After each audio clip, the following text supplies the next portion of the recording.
Clickety click click. Clickety click. Let's see. Okay, I think we're live.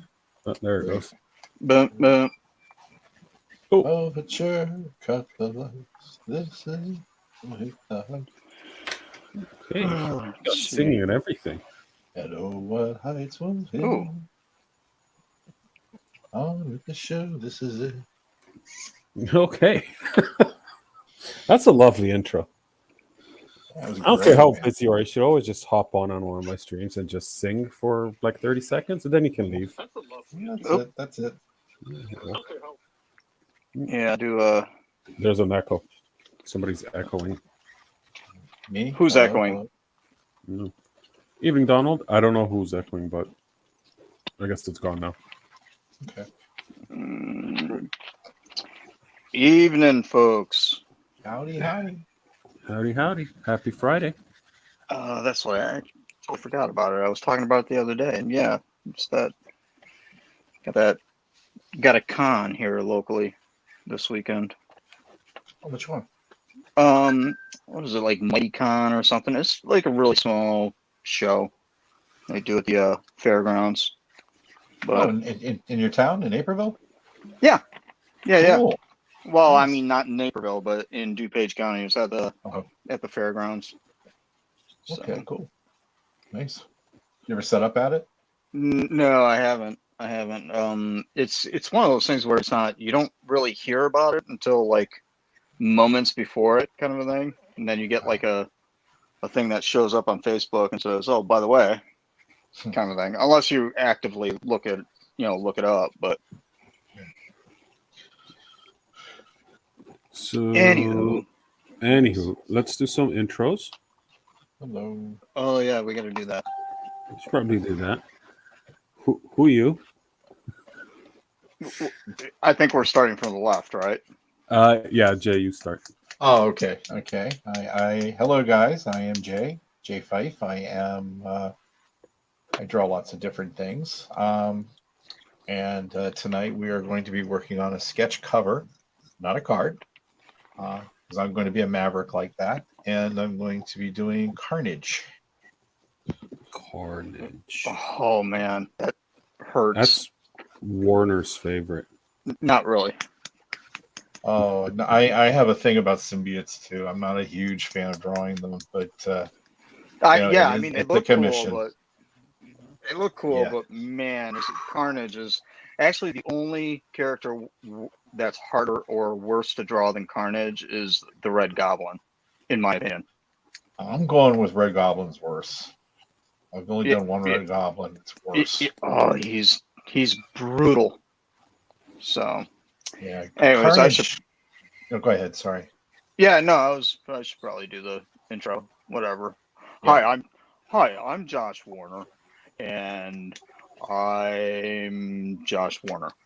There you go. I am doing, what is it?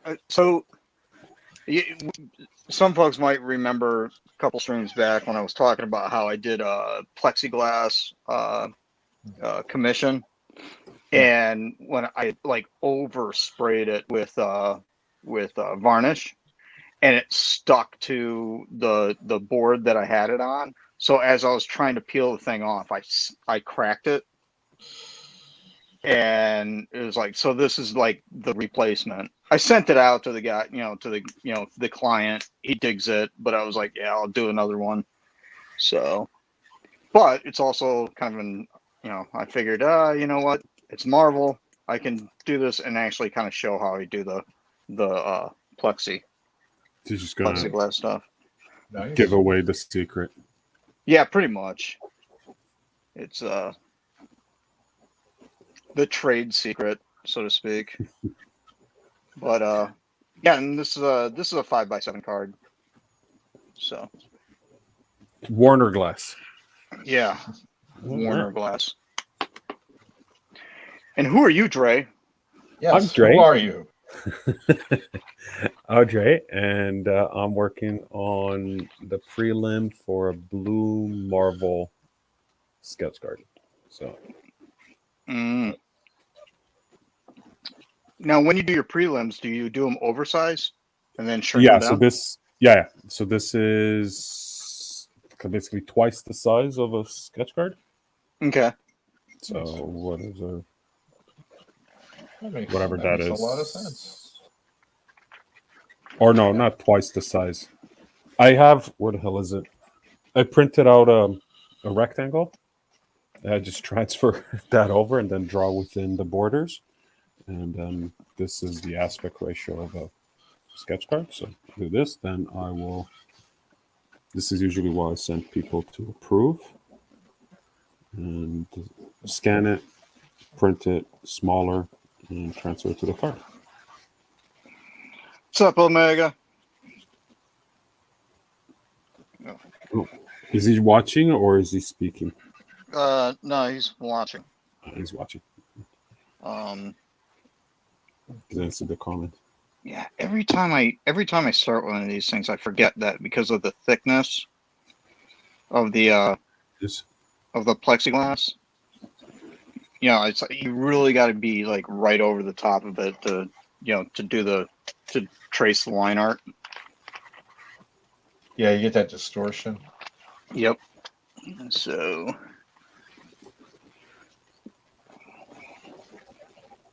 Boom. Oh, so Dre, I wanted to mention to you today that I tried something different in color application on a sketch Ooh. cover. All right. And our earlier conversation about markers versus paint versus other media and such. And it came out really, really cool. And it's probably something you've been doing forever, but I hadn't really tried it in this order. I had a pencil drawing, just plain graphite on the sketch cover, and I sprayed it with Kmart varnish to lock down the pencil, so there wouldn't be smudging. And then I did like I do with a lot of sketch covers. I took a dusting of Crayola chalk and just kind of mixed some colors together and just sort of applied this transparent layer of color over top of the pencils because it'll hold on over the varnish better than just about anything else because really it's just hanging on there. So once I get that all done, I spray it. Now the normal process was I would just go over it with color pencils just to flesh it out a little bit or darken it up. And this time I thought, let's try Copics.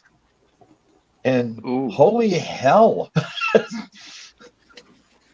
it worked so much easier and so much better because with the color pencils you tend to they sometimes will fight going on the varnish. They want to clump up or slide off it, it's really hard to get a good covering.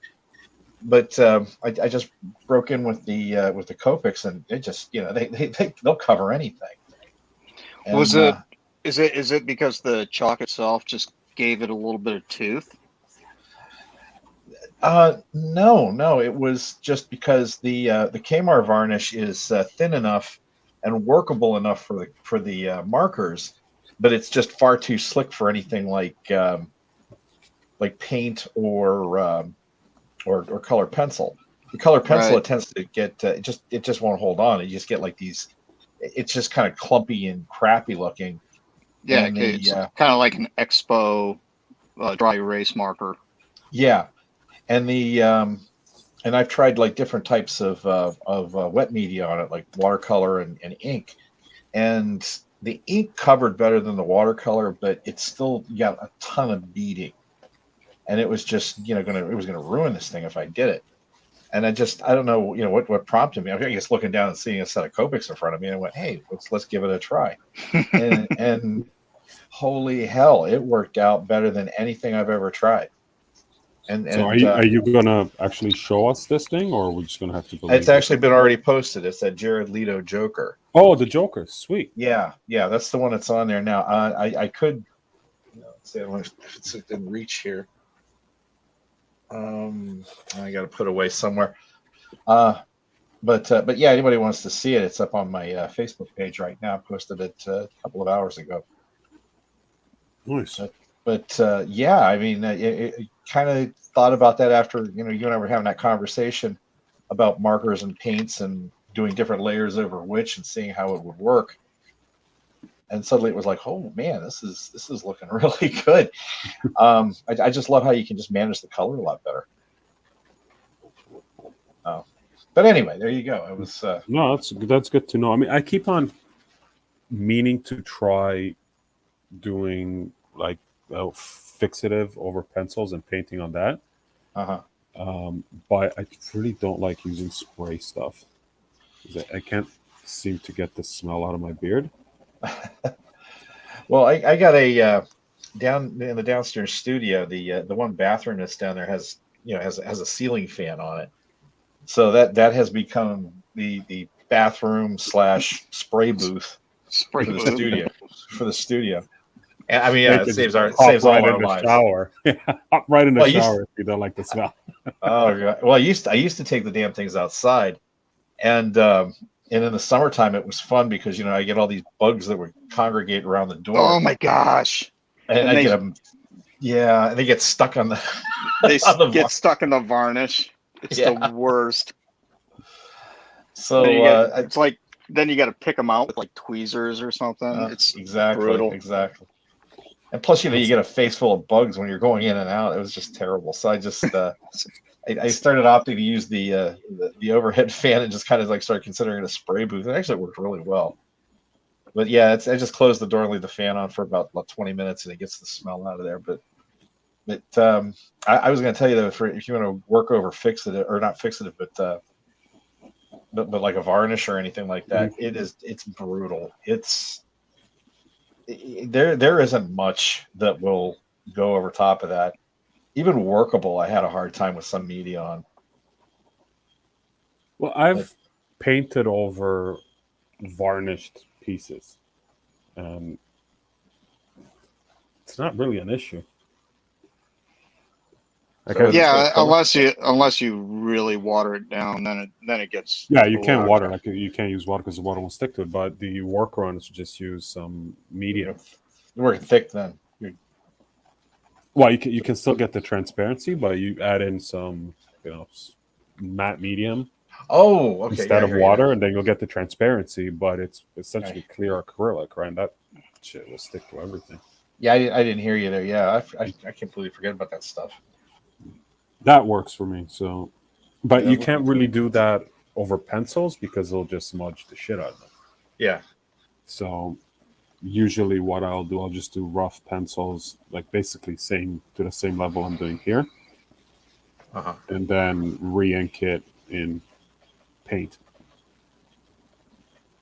Well, the thing we were talking about too was saving time.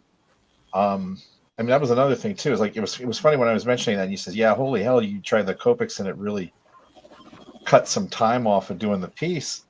And then I ended up finding the same thing, going in a different direction. But again, with the Copics, it really cut down my time on this thing because once I got the color kind of blocked off, and once the second coat of varnish just to hold the chalk down dried.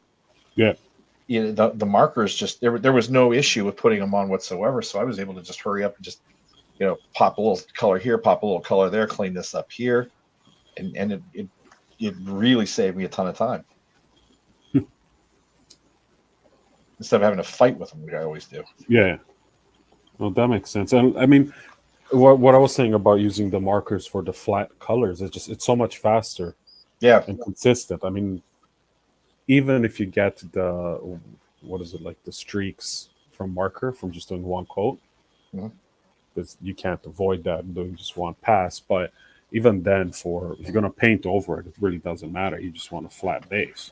Right. I'll spend more time trying to get the right consistency of paint and water for the wash, where I could just do it with a marker and move on.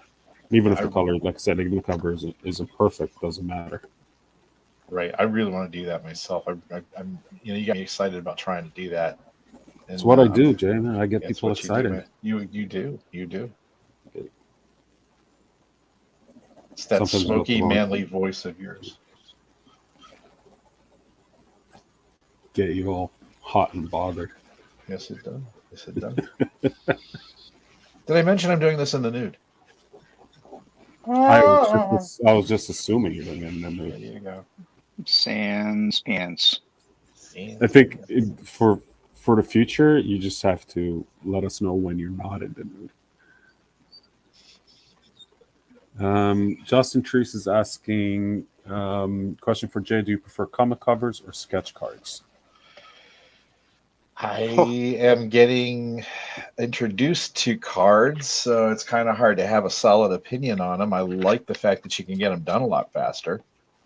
But I still like the space, being able to navigate around a bigger space like on the covers.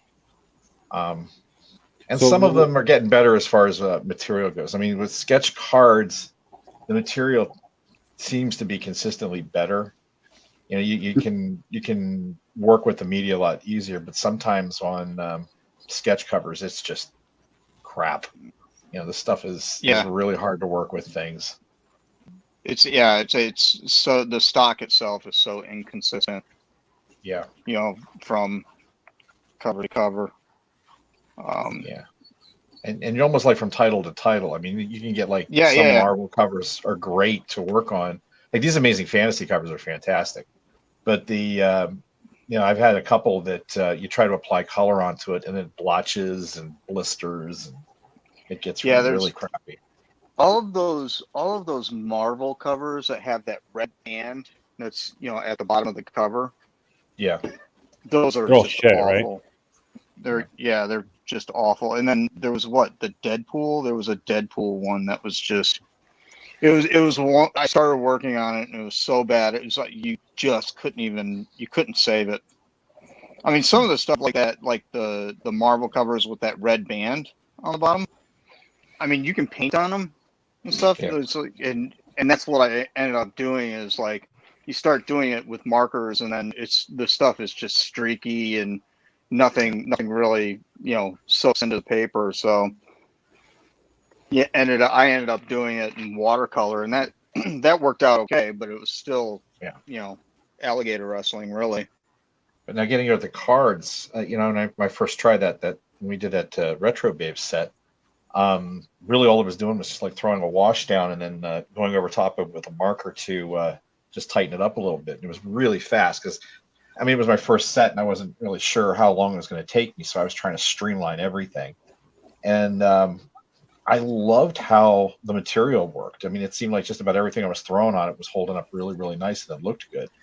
And I felt so limited though, just because my own knowledge of this stuff. And I thought, well, I was getting comfortable with it. And then I see stuff like what Dre was doing, or oh god, the set that Munshaw just did. Holy hell! And I'm like, how are you guys pulling this crap off on these designs this small? It's nuts. But it's a great design challenge. It's more. That's the word for it. It's challenging. I'm liking the cards a little bit more just because that's what it does. They're not easier by any means, but the challenge they present is kind of exciting. You can pull that crap off on really small like that. It's exciting. But and Justin says 5x7 might be a happy median, and 5x7 is pretty much the working space on a sketch cover, isn't it? Yeah. Well, it's a 6x10 about. Yeah. Yeah, but with the title, with the title factored in, it's about 5x. Yeah, I mean, so that's 5x7, 6x9. That's a really good size. But one thing that I guess Jay, you've only worked on the 2 sets. The paper quality does vary from publisher to publisher and title to title, same as covers. Okay. So the Babes to Retro stock was really good. Babes of Retro stock was really good. Some of the Upper Deck stuff is better than others. So you're always going to struggle with the medium. With the surface. Unfortunately, there's no consistency unless you make your own cards. Then you just print whatever it is that you want to. Yeah, well, that was what I always used to do. Is like I would make like a couple of small sets just to sell at shows, and all I was doing was either buying the prepackaged Bristol card sizes, or just getting the office chopper out and cutting pieces of Bristol to card size. Yep. Which works great. I don't know. I don't know if that answers your question. I was very non-committal on my part, but Well, I think So that basically, no, sorry, but basically, what Jay is saying is that, in his opinion, so far, size matters, but he's getting used to the yes, smaller size because he yes, likes to challenge it. Okay. exactly. I think that was the biggest I learning feel curve. like a New Orleans hooker on her first trip to Canada. Oh, But I don't know what that means.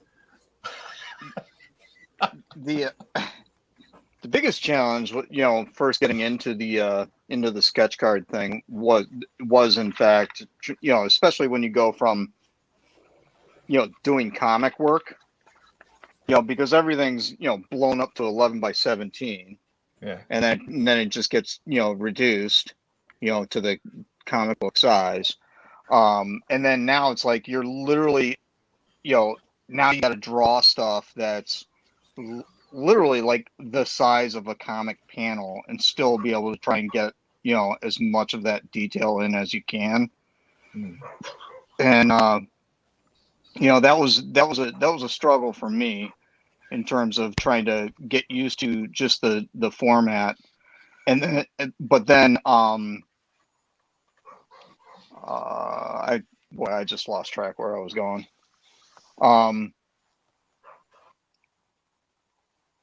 But once you kind of get used to it, it's actually not too bad. But the best part of working on sketch cards is you don't smoke through like an entire box of markers, all at once. yeah, You know what I mean? yeah. I mean, it's definitely much cheaper in terms of material that you need. Well, like when you go to like the museums and you see these giant paintings. In particular, there was one artist I really liked. His name was Chuck Close.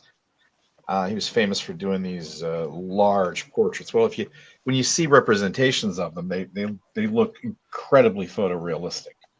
And this was kind of at a time before anybody was even really doing photorealism.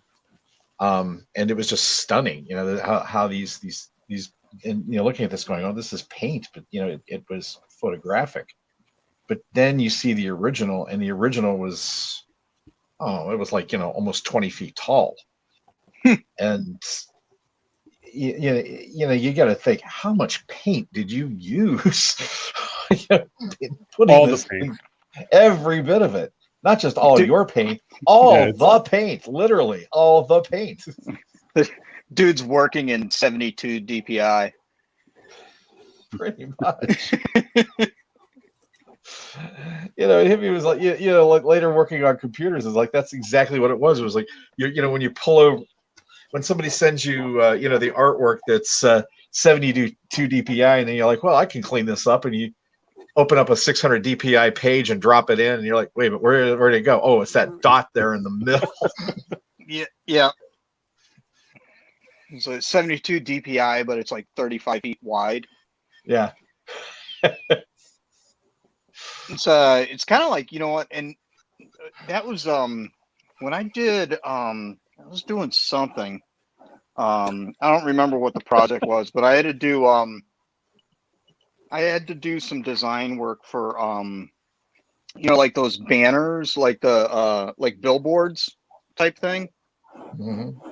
And it was like, and they were like, yeah, no, we don't need any high res stuff. Just do it in like 72 DPI or something. And I'm like, what? They're like, yeah, dude, this thing's going to be like, 100 feet in the air. You're not going to need all that detail in it. So like, if you actually see like those billboards and stuff, like up close, they're like 7 pixels per inch, man. Like the dots yeah. are this big. Yeah. It's ridiculous. Yeah. Well, it's like when you go to the mall and you see the banners that they have in the window. Go up close and take a look at them. Oh yeah. They're ridiculously grainy. The photos are terrible, and Yep. But you don't really think about it because they're 8 feet tall and they're behind a pane of glass, and you're walking by, so all you're really noticing is, oh, there's a chick in her underwear. That's pretty much it. Yep. but yeah, I remember when I actually got into doing that stuff. My first, I got curious. I went up and took a look at this thing going, gee, what do the pros do? And was stunned by how terrible it was. Yeah. It's like, yep. It's Oh, you're talking about those billboards too. I remember when I was working for this sign company, and one of the best things about this job was this guy had a subscription to a couple of sign magazines, sign maker or sign producer magazines, industry stuff, and I would get fascinated with when they would show things like the banners that they would put together for like Hollywood premieres, where they would actually cover the side of a building with just like a banner. Yeah. And the printers that they used for this were kind of like the ones that they used for billboards, but they would have a warehouse filled with like 80 of these things. And these things were just printing out strips that they would piece together. And it was like in an airplane hangar. They're sitting there like stitching these panels together to make this thing that's 20 stories long. And they would just take it to the top of the building and drape it down over the front of the building.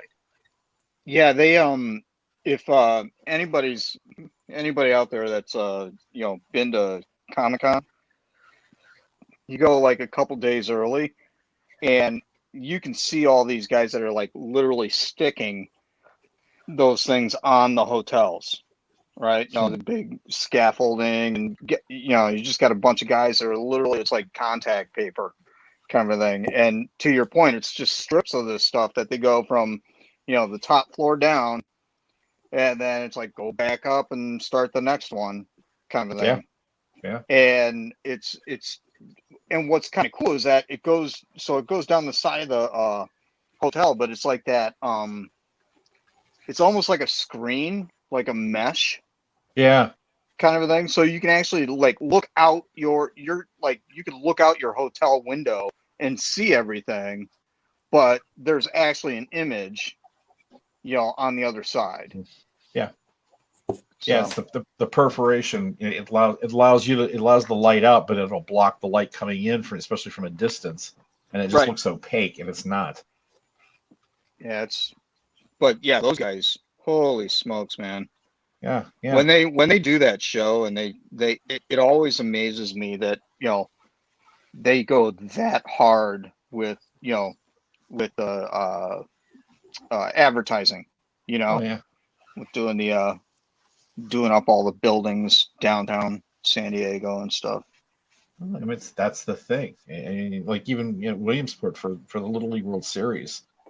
You go there and what the banners that they put up every year for the when the games are going on. Sometimes what they'll do is they'll have the parents send in pictures of the kids, the players from the different teams, and they make these 30-foot banners with these kids' pictures on them and just drape them all over the stadiums. Imagine that. Imagine that if you're 9 years old. Yeah, it's I loved working with the sign business. I mean, that stuff was fascinating. The things that they can pull off, and the things that they did was just amazing. It's really it kind of it took your art to a new level. You started thinking about you could do anything. Yeah, and what's funny is it's all facade too, and which actually kind of goes back to the things that I'm learning about, like doing redoing my kitchen. It's like if you take away all the the facade, it's like dude, it's just kind of slapped together, but then together with duct tape and a promise. Pretty much, and then you go and like cover it, like for instance, like the toe kick or the molding and things like that, and then all of a sudden it comes together and it looks like that it's seamless, and it's not. So a lot of caulk. What was a veteran? So Terry Horner is in the comments saying, "Awesome work, gentlemen. Thank you very much." Thank you, Terry. Thank you. I remember the veteran comic artist one time. We were talking about something, and I was getting a pointer about how to fix something. And I had there was a mistake on this one drawing. It was a portrait, and I was baffled as to how I was going to fix it. And I figured, ask this guy because he'd been doing this stuff for years. And he gave me some pointers as to how to just sort of incorporate it into the piece. But it wasn't a lot. It was just like, a little line here, a little line there. And then he hit me with the line that just stuck with me. He just said, yeah, you got to remember, all art is just really deception. Yeah. And I went, wow, that's heavy and scary accurate. Yeah, it's the what is I think this is it was something that I heard in an art class from a teacher, and he basically said that when you're doing art, you're not like, for instance, like I think it was like figure drawing was a class, but he says you're not drawing this figure, you're not drawing this person. It's all basically just a representation. You're fooling. It's basically like a magic trick. It's a sleight of hand. Yeah. Where you're fooling somebody into thinking that that's that person. Yeah. Or that figure or that object or whatever, Yeah, I mean, because this is clearly not some, Captain Marvel character. It's literally just right now it's ink on a piece of plexiglass, Yeah. Yeah. So I mean, it's just like, these are just interchanging lines that are, right. making folds and bumps and that really they don't exist. I can run my finger across that and that's a smooth surface, but yet, it's looking like there's ridges and, well, let's hope it will look that way. It's not quite there now. That's the game plan. That's our plan A there. But I think that's a thing where it's like, especially when you start getting compliments and stuff, and somebody's like, "Oh man, I couldn't draw a stick figure or whatever," and it's like, yeah, you can. I mean, yeah. It's not, I don't know. It's just weird when somebody's, "Oh, you're so talented." Well, first of all, it's practice, but really, I'm pulling the wool over your eyes because, again, I'm not actually doing what you think I'm doing. I'm faking it, But isn't that just about everything though? I mean, even writing and music. It's like my kitchen. I'm just faking or it. your kitchen. You're just faking it. It's not really a dishwasher. It just looks like a dishwasher. If I run no, honey, don't turn that knob. Don't do that. Don't actually turn that knob. Don't do that.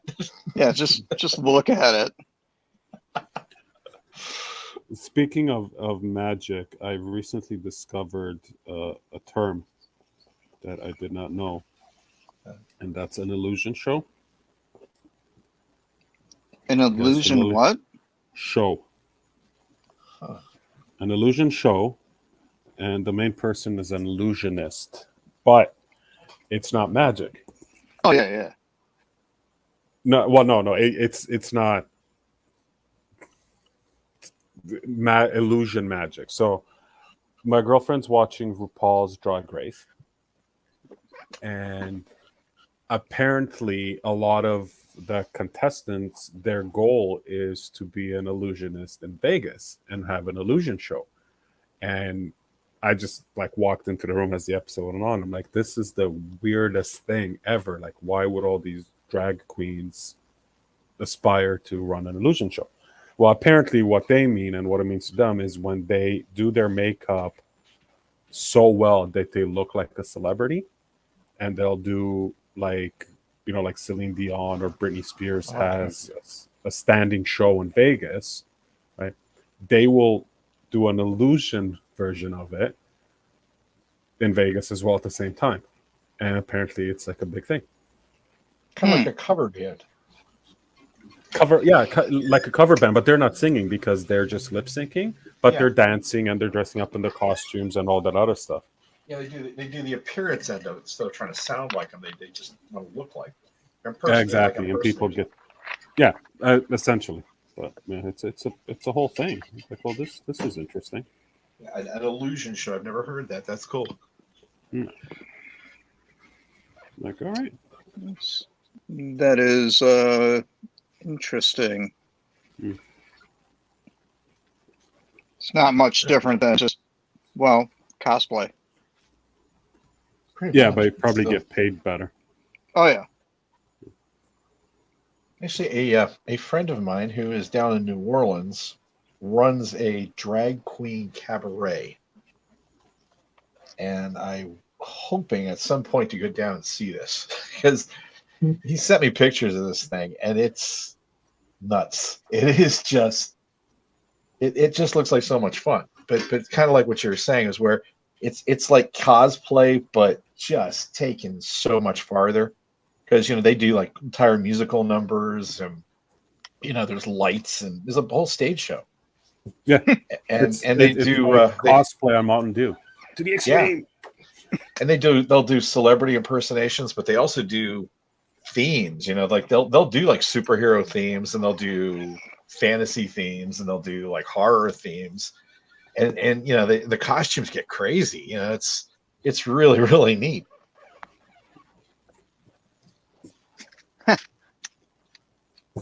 It's all magic. It's all magic, fabulous magic. It's all an illusion. Sir Lester Griffin 3 is watching. What's up, Sir Lester? Hey, buddy. Is he on YouTube? So that's stuff.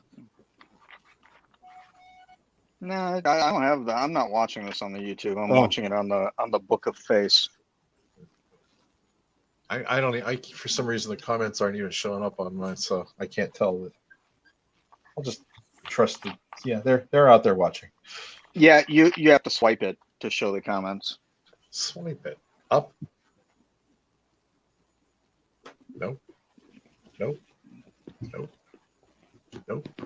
So Jay's coming into town here in a Nope. couple weeks. Yeah, swipe. You lied, Josh. You lied. It's not swiping. Oh well. Oh well. I mean, Yes, I'm going to be in Naperville. I will be in Naperville. Yep. swipe We're to the gonna see- left. Swipe to the left. That's what Justin says. Swiper, no swiping. No swipe. Are you on? No, you're in That's StreamYard, aren't you? Yeah, that's why. Yeah. Okay, that's the first one. Oh, You can see the comments, but I don't know how to turn it on a phone. That's all right. That's okay. Maybe it's best I don't know. Yeah. Also, best that no one's sending pics either.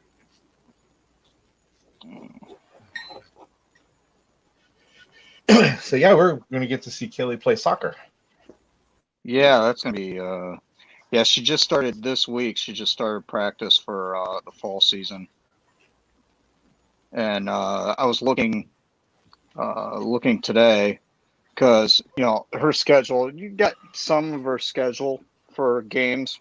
Some of them still have to get hashed out, but she's got a tournament.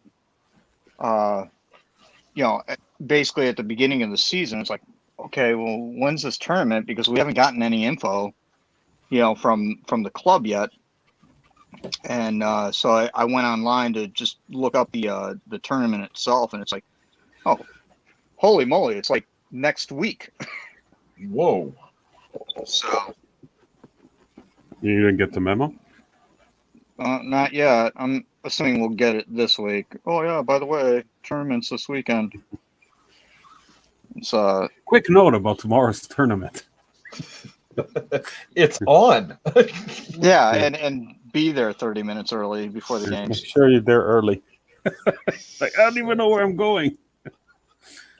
But so she's got, and it looks like they're gonna try, like last year, I don't know, February, March or whatever. She had it was a big college showcase tournament down in Memphis, and it looks like we might be going back there again.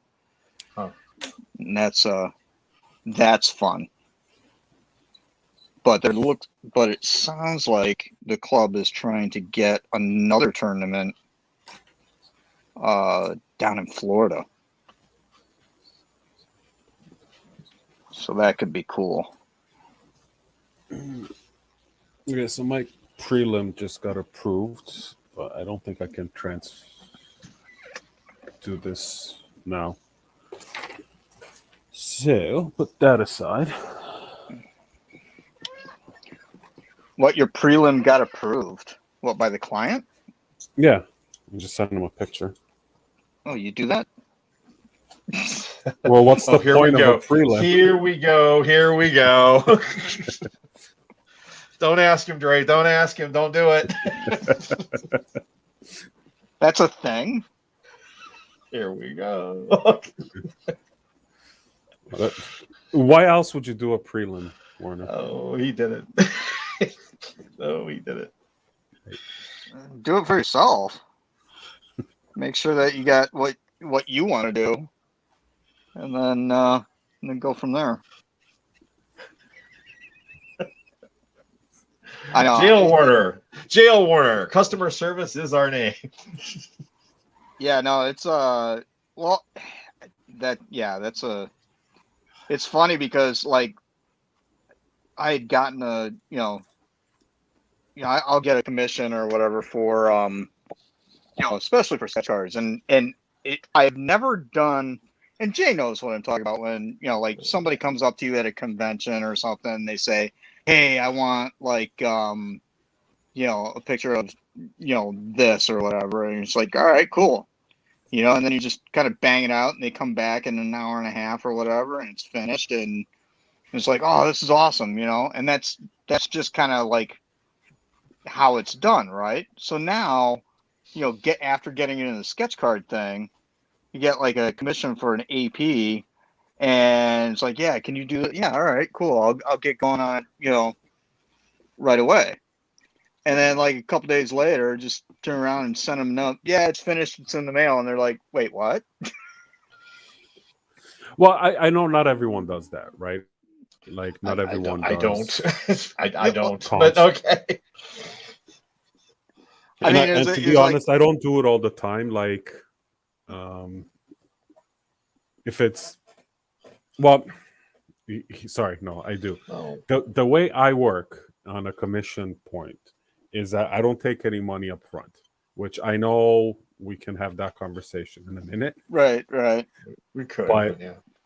Which I got burned twice, maybe. But the way I do is like, okay, this is what you want, the character, whatever. I won't necessarily do the character, so we come down to the idea of what the person's asking for, unless they go in blind, right? So then I'll do a rough sketch and say, this is what I'm going to do. Are you okay with the composition, whatever? And most of the time they are. Sometimes it's like, okay, well, that's the wrong version of the character, or, you're missing a hand, or the boobs are too small, or whatever. Yep. And then that's when, okay, now you give me money. Right? Because I don't want to put paint on paper until I know that everyone's happy, right? And if for some reason the comp isn't together, then it's like, okay, well, you only spend half an hour on it, and we can just walk our separate ways. Right. Yep. No. And the only argument I'm going to throw in there is I had been burned more than twice, so that's why I always do the money up front. But I think you've done more commissions than like probably this year that I've done. Period. This was mostly back a long time ago. that's probably a fair statement, though. It's been, but the covers though, it's kind of funny. The covers are different than a lot of the other stuff. That's why I kind of get really comfortable in doing the covers. The covers are kind of low maintenance. If we do a sale, or I'll take a commission on a sketch cover at a show. There's kind of an agreement that what you're going to get is what you're going to get. Yep. And see, I don't know that.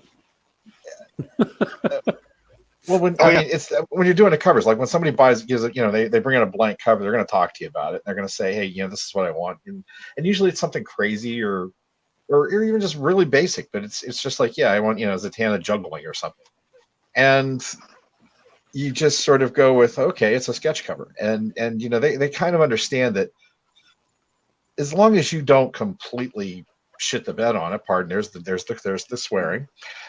Sorry, just to correct you. Shit is not swearing. Yeah, because Dre's already dropped the shit That's bomb a right. couple times. No, but shit is not swearing. Like, you can say shit on TV before 9 p.m. Canada's a magical place. It is. Um, Sorry, I live in sorry. I live in Ohio. It's a little bit more provincial here. But I got almost lost track. But there's just sort of this. They're not really paying a lot for a sketch cover as opposed to something like a like a family portrait or something like that. I mean, I guess that's what it is. I kind of scale it by what it's going to be, and the sketch covers. Mostly it's just they just want the character. They want the character, and they want it to look interesting. They understand that they're not going to be getting something that's going to be taking months to put together, and that's going to have tons and tons of detail, and there's a compromise there. But now with a big commission piece, though, I kind of walk them through it. I'll even go so far as to put composites together of the reference they'd send me and set it up that way and show it to them as like, this is what the composition is going to be like. This is where so-and-so is going to be, and this is what so-and-so is going to be doing. And I've gone so far as to even sketch up over top of that and send it to them, just so there's no confusion whatsoever going into it that, this is what you're going to get. And I also will tell them on the big commissions, and this is kind of how I gotten around it a lot, is I will tell them that corrections, I will do those for you pretty much no charge. Revisions, on the other hand, you get your first one free. After that, you're going to pay for them. So that way, go ahead. How many revisions can you do on a ink drawing? Well, that's or kind of the point. Digital.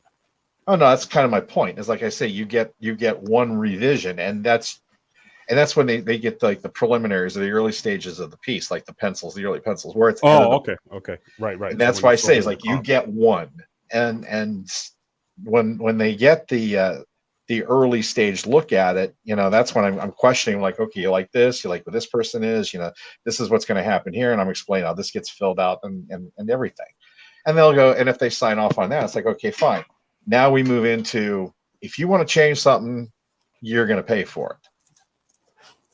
And then we get into the final parts of it, where it's the final rendering goes into place, the ink gets put on, maybe any color that gets put on, and I'll show it to them. It's like, just so they know that I'm still working on it.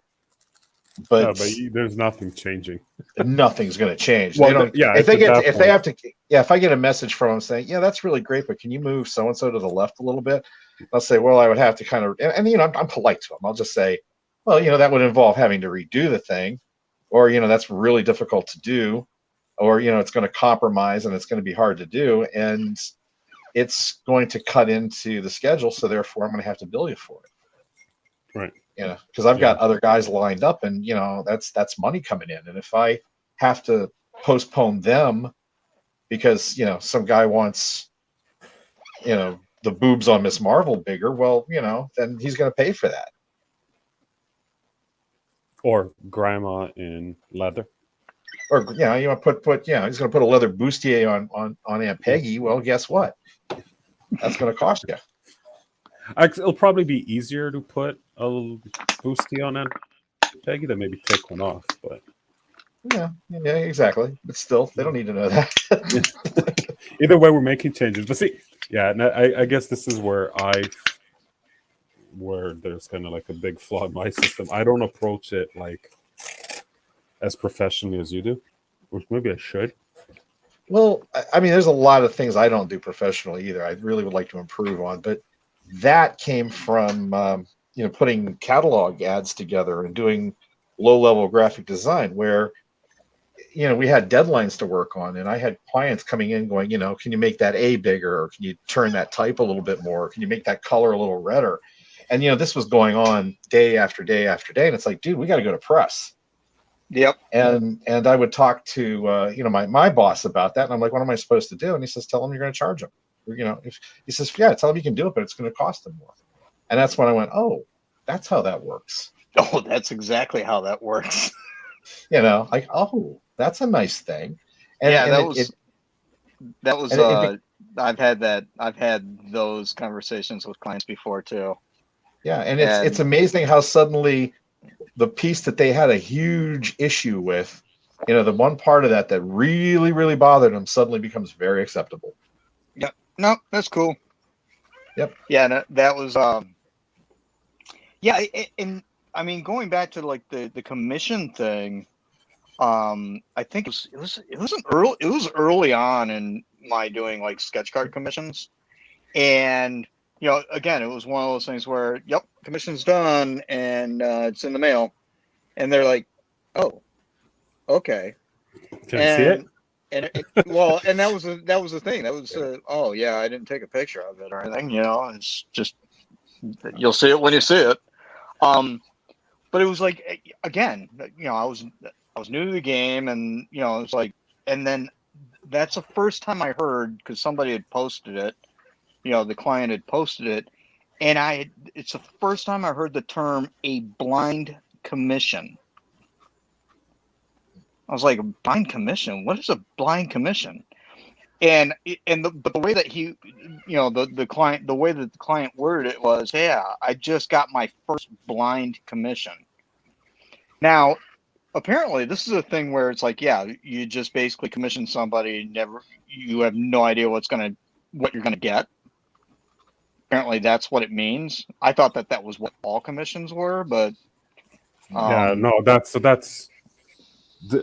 I guess why I do it the way this is, because the first commission I had for a card was actually Fuller, and he asked for a 2-card puzzle. And he was like, I think I'm gonna go in blind. He told me the characters, and I want to go blind.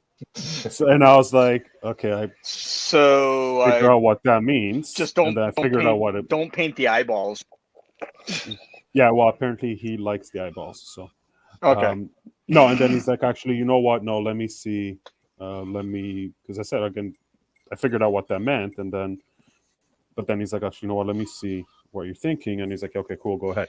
And then the next commission I got, it was another guy's. He got 2, and he wanted a Spider-Man and Hulk, maybe.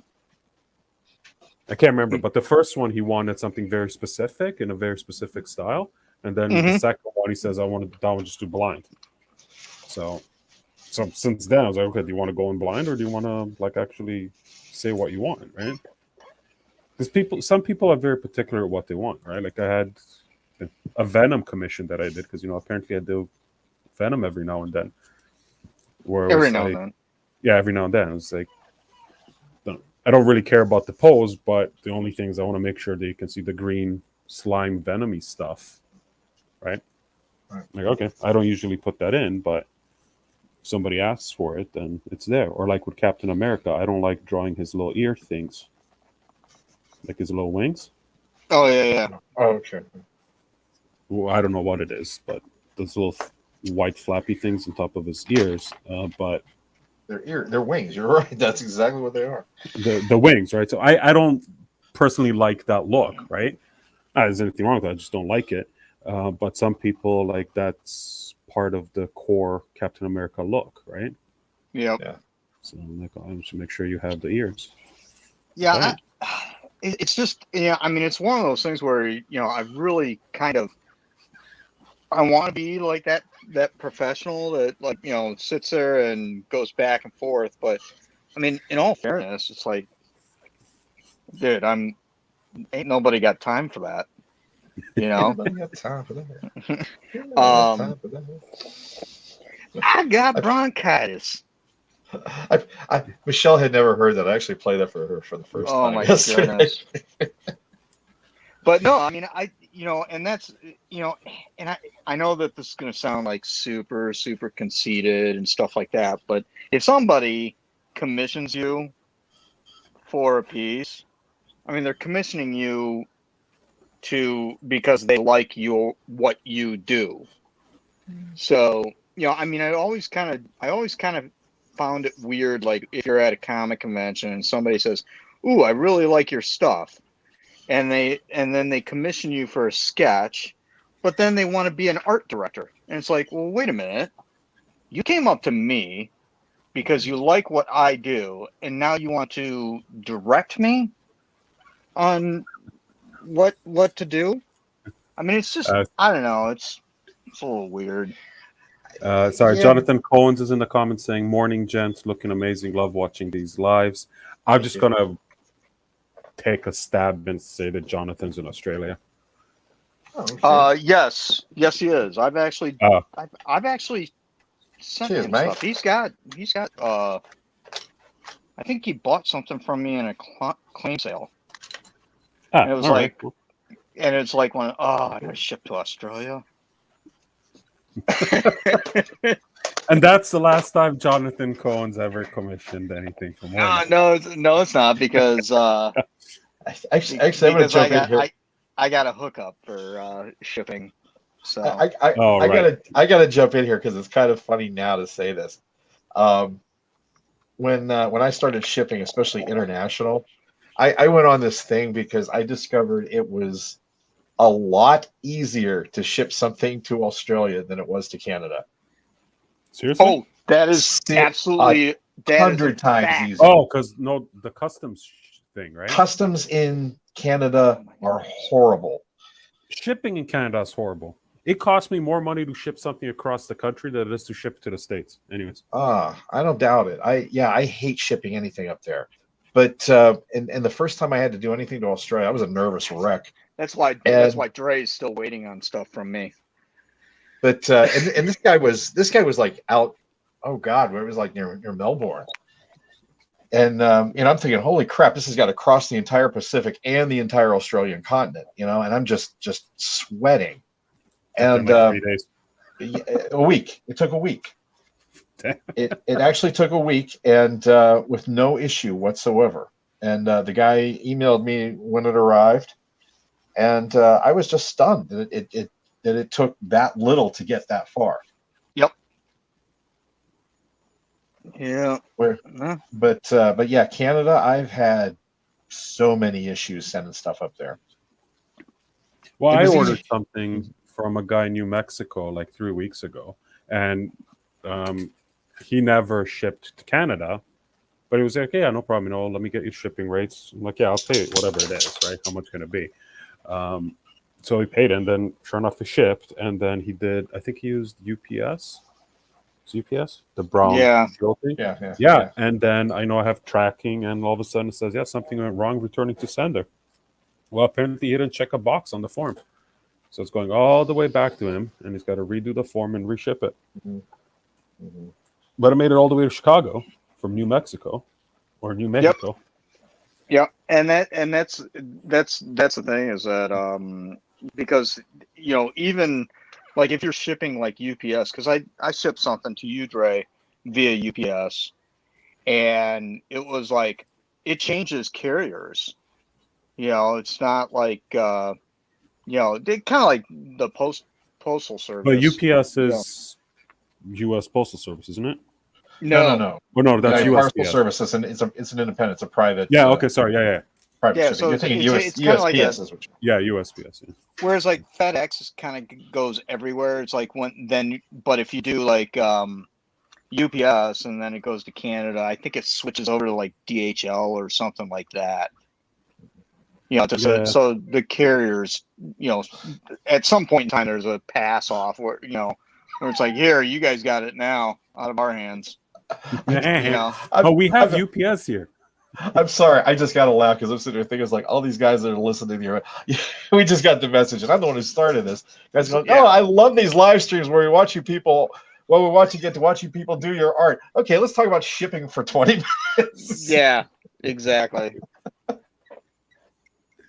Yeah. So, Jay, I gotta ask. So, what were you doing there before when you were smudging stuff? Because you're doing everything in graphite right now, right? Yeah, this is all graphite. Oh, okay. So, Um, were you just like smudging? yeah, I was just smudging it off, just trying to get the to fill out the tones, just kind of mapping out the form a little bit more. I got a scumbler stick here and a piece of paper towel, and I started just kind of working in the detail in some of these little tight areas, but with these symbiotes, you got this texture that's like all through this thing, and it was just easier to kind of smooth out the form first, define where the muscles are and the basic form of him and the dark areas and such. And then what I'm going to do is, and plus fill it in a little bit with like a mid-tone. And then I'm just going to go in with the eraser and just, put some marks on it. So I kind of get an idea. Oh yeah, that's welcome to my house, man. That's Somebody's at the door. Mommy's home. This is mommy's home. And it's really funny is we got mom's dog here, and it's this little Chihuahua. Which you've met Sochi, Josh. You met her. She's staying with us, and she's just a little hellion, and she's just tiny. It's just a squeaky little bark. You can hear. Yeah, you'll hear her. But no, that's all I'll do here is I'm just, I just go in to kind of fill it in to map out the form a little bit more and kind of get more of a mid-tone going, and then I can sort of carve it out a little bit easier. Cool. I'll go over top of this with line, just to add a little more detail. Plus with him, you got all these damn black veins that go all over him. Mm-hmm. Yeah, but you do that later, right? Mm-hmm. Yeah, I'm gonna do that kind of almost last. It's off camera here. I do have a reference pic. I got a kind of a maquette of a Carnage here, and I use these because what the guy wants is he wants a Venom and a Carnage facing off each other on two different sketch covers. So what I did was I mapped it out. I took the two figures and I mapped them out, and yeah, I know it's funny, but then I used I actually did Lightbox over this to get the basic shapes and the layouts on. But with the symbiotes, it's just easier just to kind of wing it. And I just I just kind of put the form down. That was what you saw when I started. And now it's just kind of going in and putting like crazy ass detail in it, just little bumps and ridges, pits and such. And then when I get done with that, it's when I'm just going to go in with a darker pencil and put those freaking veins all over everything.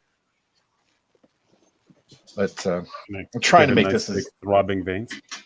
These big throbbing hot veins. Welcome to the stream. I'm actually curious to see that movie too when it comes out. Interesting. Only because, like when you had the end credit scene or whatever, in the first one, it was like Woody Harrelson. Yeah. Yeah, and he had that stupid carrot top haircut, which they got rid of, obviously. But but I mean, that's what he looks like, and that's what Cassidy looks like in the comics, right? Doesn't make it right. But but the thing is like, oh, okay, so Woody Harrelson is Carnage, and it's like, but then you sit there and it's like every day Midway is on cable, and it's like, oh, he's Admiral Nimitz. You go from Admiral Nimitz to Carnage. Well, good Lord, what about Planet of the Apes? That he played that crazy general, and man, he was killingly evil as that guy. Oh yeah. Oh, Rain of Fire. Rain of Fire. Yep. No, he was not Rain of Fire. No? No, that was Matthew McConaughey. Yeah, that was McConaughey and what was it? Bale. Batman. Christian Bale, yeah. Christian Bale. But yeah, no, White Man Can't Jump. There you go. There you go. I made my presence known. That's exactly what I was going to say. It's a far cry from White Man Can't Jump or Cheers. And for that kids, we're matter. changing the name of the live stream to Drano's Movies. Okay. Yeah. Yeah, I mean, I have not seen the trailer yet for the Carnage movie. I mean, does it look good?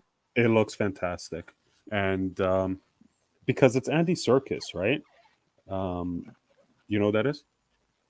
Well, yeah. He's what's he Gollum? doing? I mean, He's the director.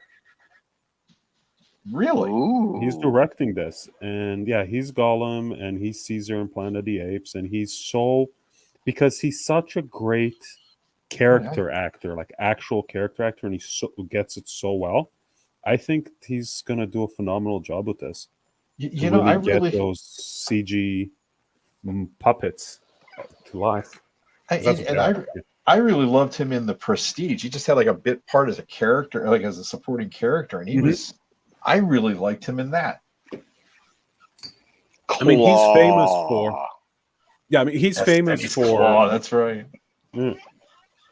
He's famous for doing the mocap stuff, but he's a great actor, and he's. Oh yeah, he is. Yeah. Like he's been around for a while. He's like the new Tim Roth. Boy, I lost everybody right there. Yeah, I was gonna say, so, I don't know. I was trying there. I really tried to get my head around that one. Tim Roth is a great character actor. He is. I mean, and in that sense where it's like, yeah, you can just throw anything at him, or Charlize Theron. Holy smokes! You want to talk about somebody who's got some range, you know? Yeah. In term and for somebody who's, just to put it out there, somebody that's that pretty and just doesn't get wrapped up into that. I don't think typecasting. Tim Roth is that pretty, but no, I mean, but I mean, what I'm saying is that like you can put Tim Roth or Andy Serkis or like a Charlize Theron in any movie, and you don't sit there and go, "Oh, that's Tim Roth. Oh, that's Andy Serkis. Oh, that's Charlize Theron." It's like they literally are so good at what they do that you forget that they're, not that person that they're portraying. Yeah. I know what you're saying, but I can't go that far with them because I'm like, oh God, no, that's who that is. But no, I mean, I know what you're saying is they can put on the costume very, very well. And in her case, where she can go from, those damn perfume commercials that she does, which anymore I'm thinking are so out of character because now I'm used to seeing her in like Atomic Blonde and Fury Road. Right. Or what was that? What's the Netflix one? Where they're all immortal and stuff. The Old Guard. Yeah, the Immortal Mercenaries. What was it called? Old Guard. The Old Guard. Yeah. Yeah, you got or Aeon Flux or Monster, for God's sakes. Yeah. Aeon. Can't believe I'm correcting you. Eon. You done messed up, Aeon. Go down to Principal Oshag Hennessy's office. Now, in grammar, what is that like when you put the AE like that? What is that? What is that? That's actually a symbol for something. It's not a schwa or something. I forget what do they call that. Schwa. A schwa. Do they not have schwa? Do you not know what a schwa is? Well, there's a township here called Oshawa, and everybody calls it the Schwa or the Schwiggity. The Schwiggity. Diggity, schwiggity. Yeah, it's got a stigma associated with it. It's like, oh, you're from the Schwiggity. You're from the That Schwiggity. explains a lot. Can you go into depth as to what the stigma of the Schwiggity is, or would you get into trouble at this point? I might. Well, it used to be because it became a very popular place for people to move to because Toronto is overpopulated and you can't buy anything here. But there's a power plant, and it's by the water and it smells. So you got a lot of three-eyed fish like Blinky. There. Yeah, Springfield. So in other words, it's Ohio. Yeah, also known as Ohio. Ohio North. Ohio. It's Ohio North. It's North Sandusky. Anyway, so yeah, I don't know what a schwa is. It's a grammatical term. It's represented by an upside down e. And and I forget exactly what it is. It's like I think it represents something like an sound. It's like when you're doing like pronunciations in a dictionary. Yeah. Yeah. Okay. For phonetics, it's a phonetic symbol. And it's the only thing I remember from grammar school was the schwa, because it had such a funny ass name, and it's an upside down e. What could you just call it an upside down e? Because it's not. Call it a schwa. It's a schwa. Because literally, it's a schwa. Damn grammar snobs.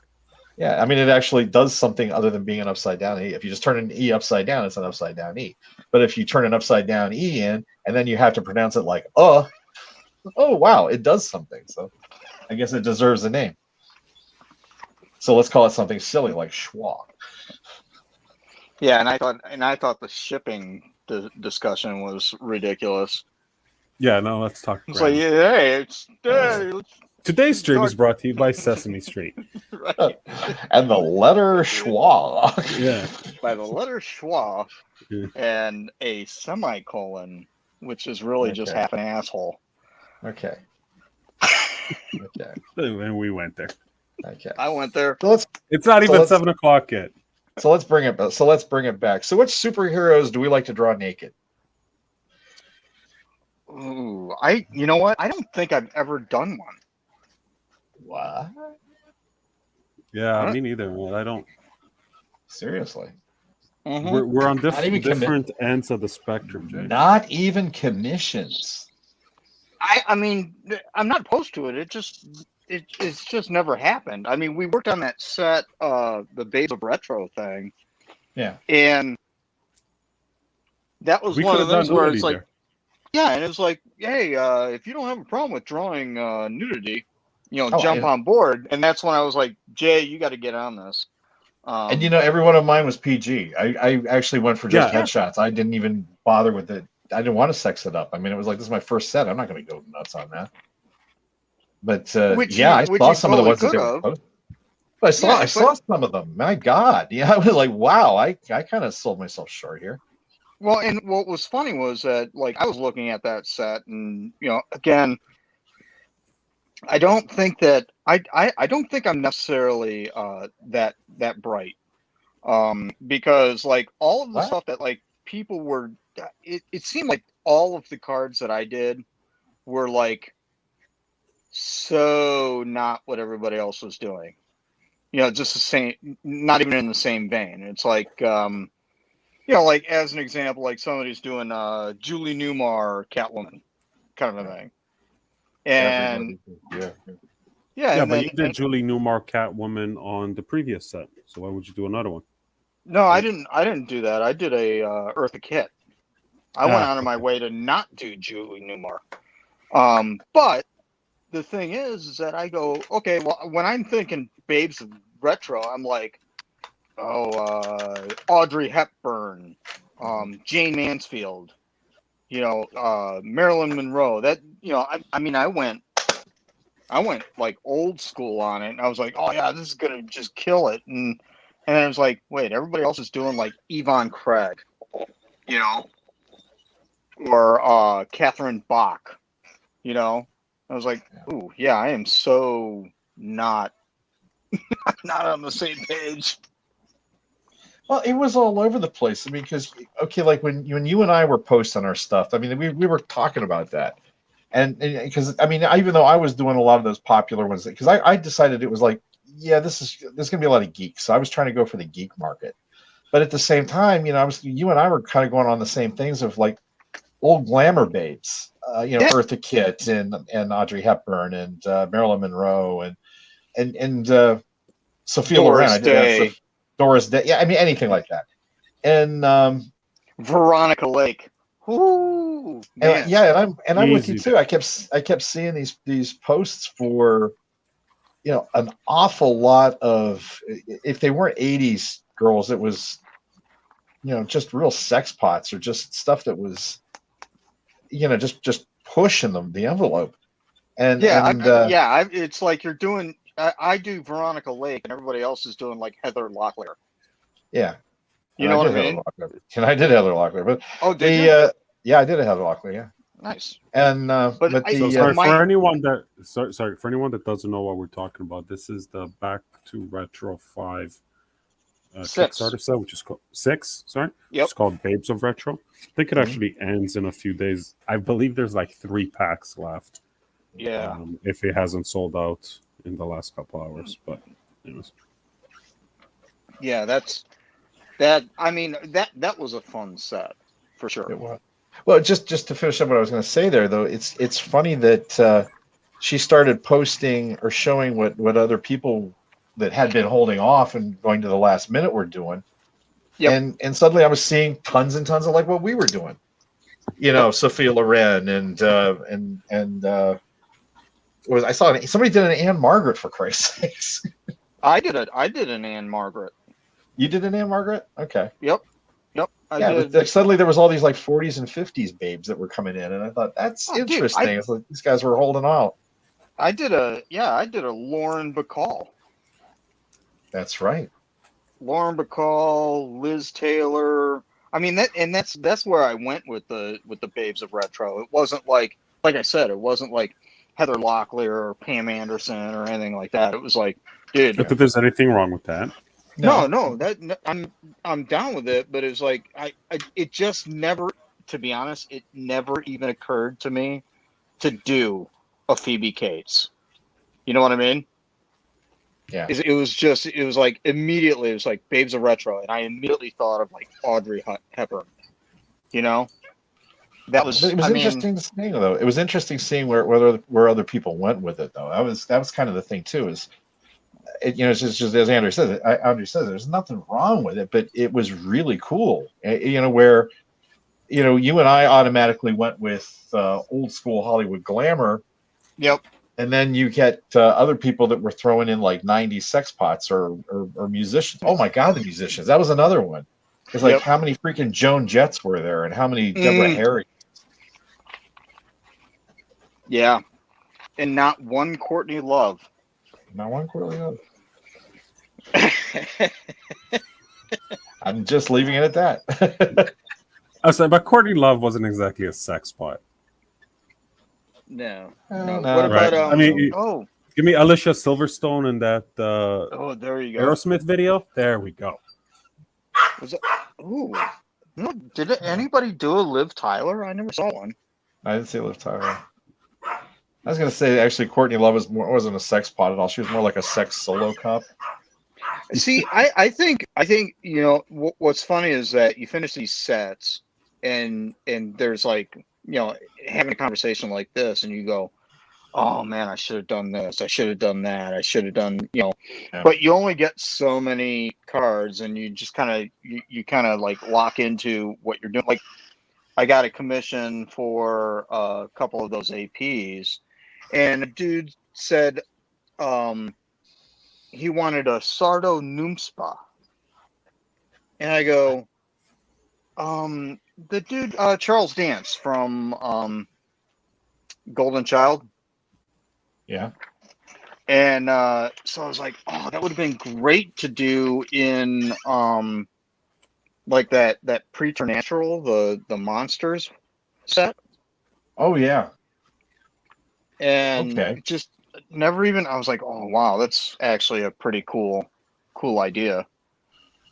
So, but I mean, that's the thing is that you turn around and you go, okay. You can't do them all, right?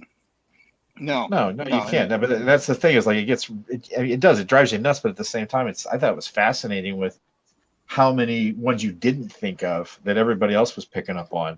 Exactly. That's what I'm saying.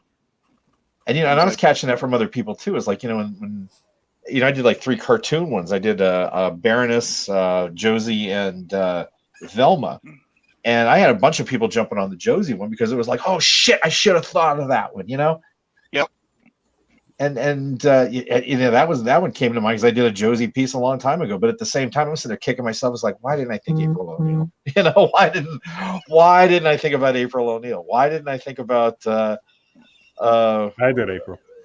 you did April, or Yeah, Betty you did. Rubble, or somebody like that. I was like, there's that would have been tons of, sweet. or Veronica, or there was just tons of possibilities. That Carmen Sandiego. Carmen Sandiego, yeah, Penelope And then- Pit Stop. exactly. Oh, see, now I'm just kicking myself. Yeah. You're like, oh, and you can even picture it too. You're like, oh, that would have been great. I could have done that. Yeah, but you didn't think about it at the time. Yeah, because you got those what was it? Those die cut cards, and I think everybody kind of did, with the die cut cards, kind of did like a subset where it was kind of themed. Like Jay, you did like what the cartoon characters, right? For the on the die cuts. cut ones, that's what I did. Was those were the die cuts. And then for me, for the die cuts, I did like models, like supermodels. Okay. And it was Grace Jones, Christy Brinkley, and Brooke Shields, like young Brooke Shields, like Jordache Jeans Brooke Shields. Uh-huh. But not to you. What's that? No, nothing. Never mind. Go on. But I mean, it was like, so I was like, I did like the whole set. It was kind of like the, Hollywood, bombshells kind of a thing. And then, my subset was models, so to speak. Yeah. Well, Did you do that, Trey? No, I did the Golden Girls as a subset, but not on those die cut cards. Oh, I think you're the one that did that. You're the one that did that. I loved that. Thank you, dude. That was incredible. No problem. Trying to remember what I did. Yeah, for my die cards, I did Xena, Gabrielle, and April O'Neil. And my April O'Neil is the only one that wasn't like likeness. I just did a redhead in a yellow jumpsuit with cleavage. Just I had to do at least one, but it's kind of all you needed, really. Yeah, and it says like number 6. It's got the number 6 on the. The channel 6. I don't even know if she's. I don't know if she's watching this right now, but I am going to send out a serious Attagirl to Bianca for that set, because I mean that was the first time I'd ever done anything, and she made it so easy. I was a nervous wreck on this thing, and every time I messaged her, I was like, what do you do here? What do you do here? And is this going to be okay to do this? And, I never got any grief from her whatsoever. She was always very encouraging. So that made it Bianca's the best, ton easy. Just great working with her on this. Yeah, she's a sweetheart. And one of these days, she's going to hop on a stream and tell us all off. But yeah, probably not today. She's busy closing up that Kickstarter. Yeah. God bless her, man. God bless her. She's ramping up another one too, which is she? Yeah. No, man, I wouldn't be surprised. Yeah, I ended up, because of it's actually, I think that the sketches are actually, being done now. Like she's already sent out the new set to artists and stuff. I ended up having to take a pass on it because, because of the remodel. Yeah. Because of the remodel and stuff, and I just wanted to take a little bit of time and try and build up my portfolio and other things. I just needed a break. Not to mention, any day now. We're all patiently on the edge of our seats waiting for some sets from Upper Deck. Yep.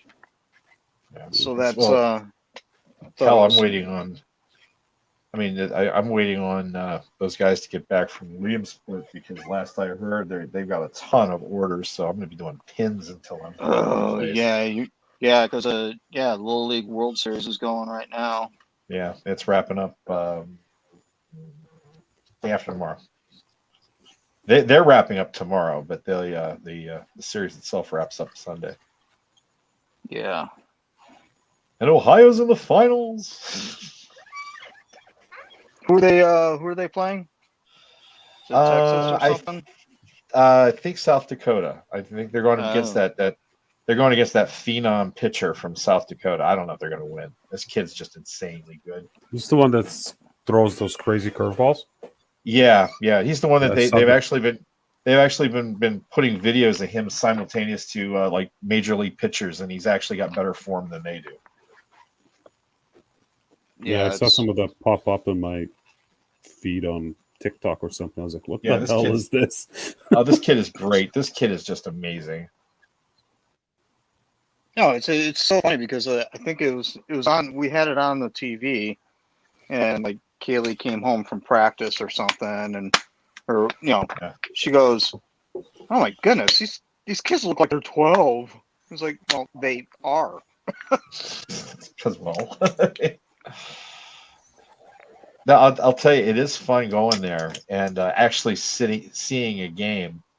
And it's kind of hard to describe why it's so great, but it's the amount of sportsmanship is just incredible. I mean, these kids, there's really no trash talking, there's no posturing, nothing like that, and everybody's just it's just incredible positive energy, and these kids just play their hearts out, man. They're out there, they have so much fun.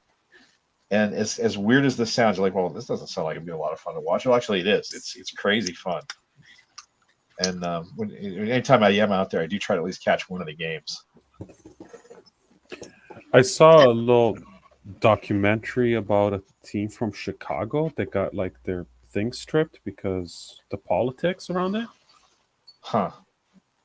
It's going back a few years. Something to do with the way it's all this corruption and the way the city was organizing the districts, and they ended up with this one school of like super players. Huh. And it's no fault of the kids. Yeah. Because they're just playing baseball, but they were like at the White House and Yeah, I didn't know anything about it. It's hard to say that. I mean, it was a few years ago. Was it the Black Sox? Like the Chicago Black Sox, the real team? Yeah. I don't know. I don't watch baseball, so I don't know if there was a joke. He's making a bad joke.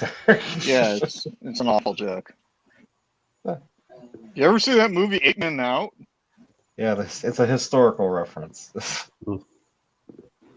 Yeah, that went over as well as my Doris Day sketch card. Told you, should have made her topless. Should have. Jay, I told you, topless Carnage. Topless Carnage. Topless Carnage. Is he? Do you see his shirt? Is there a bra? I don't think so. I don't see nipples. Or here. Look, there. Okay. Goodness. Yeah, that was a funny thing about that set where it was like, oh, so we get to break basically all the rules that apply to every other set. Yeah, and we then didn't. We didn't. It's like, oh, I totally want to be on this set because I can do whatever the hell I want, and then still played it. I'll be honest. I mean, it's like, when you were talking about that with me, you're like, oh, Fife will be into this. It's like, that's a big misconception I deal with a lot, because I mean, I do these. No, it wasn't the nudie. It wasn't the nudie thing. It was just the pinup idea. Yeah, I know, but I mean, this is what's funny though, is I get a lot of, people talking about, about the pinup art that I do, and it really is such a small percentage of the stuff that I do, and of course, because I've done some seriously sexy pieces, I get this reputation. It's like, oh yeah, he always draws these sexy women. It's like, honestly, if you look through my portfolio, you're going to see more monsters, more Godzilla than you are anything else. And yeah, honestly, but they don't leave the same kind of impression. No, they don't. Yeah.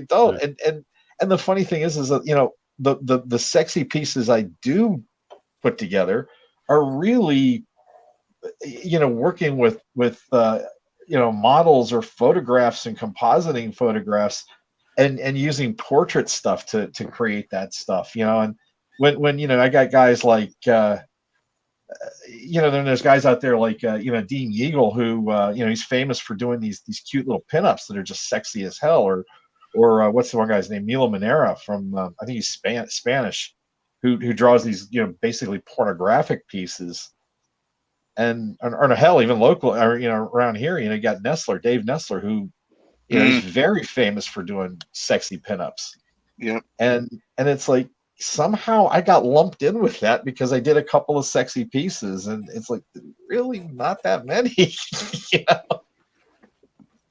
That's why I laugh about that. Like, yeah, I mean, and that card set was a real good example of this. It's like, okay, let's cut Fife loose on this and see what he does. I drew a nice portrait of Yvonne Cray. Here's a very tasteful portrait of Michelle Obama. Yeah. Michelle Nichols. Yeah, I did Michelle Nichols. I did an Eartha Kitt. I did Sophia Loren. It was just, and there was just glamour pictures of them. That's all it was. It wasn't really even anything remotely sexy. I think the sexiest one I did was that Bo Derek one, and it was just because it was from a cut from 10. Because it was Bo Derek. And it was Bo Derek. You have to try not to make her look sexy, for God's sake. Oh my goodness! So and looking for reference when I did my Bo Derek, because it was like, yeah, if anybody's going to be doing it, they're definitely going to be doing the one from 10. So I found another reference pic of her, and it's like, she's just wearing like a little dress or whatever, and it was like, damn, still pretty. Hell.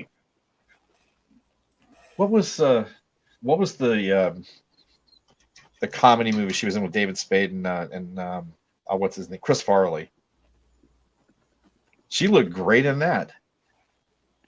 Oh, I'm not aware. Was it Danny Boy or something like that, or Tommy Boy? Tommy Boy. Was she in that? Bo Derek's and Tommy Boy? She was in one of them, which is the one where his dad's rich. Black and then Sheep. He dies. Tommy Boy. That's Tommy Boy. Yeah. She was the widow. Oh. Remember, she comes up out of the pool in the bikini, looking really, really good, and Yes. Chris Farley's like, "Holy crap!" And he goes, "Oh, son, that one's mine. That's for me," or something like that. He said. Yeah, it was Brian Dennehy played his dad. Yeah. He says, "No, that one's for me," and it was his new wife, and it was played by Bo Derek. Oh, wow. I gotta run to the washroom. I'll be right back. Unless you want me to take you with me, but probably not. Not that kind of stream. I'd say your timing on that was very funny. Yeah. Okay, I'm back. Hey. Bo man. Derek. Oh, what the heck now? There we go. I don't know what caused that one. That's UPS. Might be. Yeah, Suchi gets to go back with her mommy tomorrow. Nice. I'm actually gonna miss her. She's been fun. She's hysterical. Chihuahuas crack me up because they're like, it's like 10 pounds of asshole in a 5-pound sack. Pretty much. I can't argue that. She does have an attitude, man. Dear God. She's backed Cisco off a couple times. I mean, the funny thing is that Chihuahuas give cats a good name. They do. Oh, they do. And that says a lot right there. Yeah. Oh, it's like, hey, you want a Chihuahua? No, I'd rather have a cat. Well, not even referring to Chihuahuas though. How's Jacques doing? Jack is. How's Jack man, doing? she cracks me up. Speaking of crazy breeds. Yeah, she's. But I mean, for the breed, she's actually really, really chill, as you know. We noticed that when we were out there. She's very well behaved for a Jack Russell. I was actually surprised. I thought, she's gonna be tearing all over the place. And Oh no! I she's was actually like, pretty cool. and that was the funny thing is that it's like I think I was talking to a friend of mine like right after we picked her up, and it's like, oh yeah, I got a new dog. She's awesome. Well, what kind of dog did you get? Got a Jack Russell. Why? I was like, what? Dude, they're maniacs. So I was like, well, that wasn't on the sticker. Wait a minute. Wait a minute. You sold me a crazy dog. What are you doing? Yeah, I didn't know that these things were crazy. I just heard the name before and said, oh yeah, Jack Russell. I think they're cool. They're adorable. They are. Got the dog, and it was and what's funny is so we go into the pet shop, right? And we pick this dog up, and it's like, okay, well, yeah, normally she's like she's marked down. She was on discount because she was quote unquote too old. Yeah. And I think she was like 10 weeks. And they were like, oh yeah, she's marked down to $800. Jesus. I was like, all right, well, I love this dog, so here we go. We end up we go in, we get the dog, we get it's like, oh yeah, and then, part of the price is you get like a crate and, a couple toys or whatever, right? But Right. you got to pay for the crate and the toys right then and there, and then they just turn around and bill you for the dog. They build them there for dogs. So they, but yeah, they bill you. We never got a bill. Oh, that's cool. You never paid for the dog? No, dogs. I got a free dog. Nice.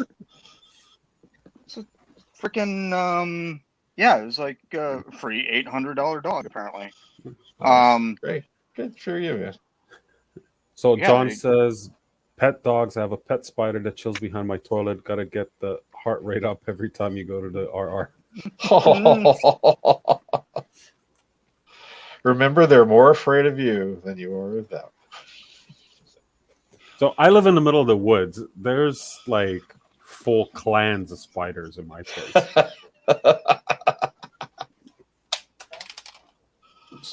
There's another one.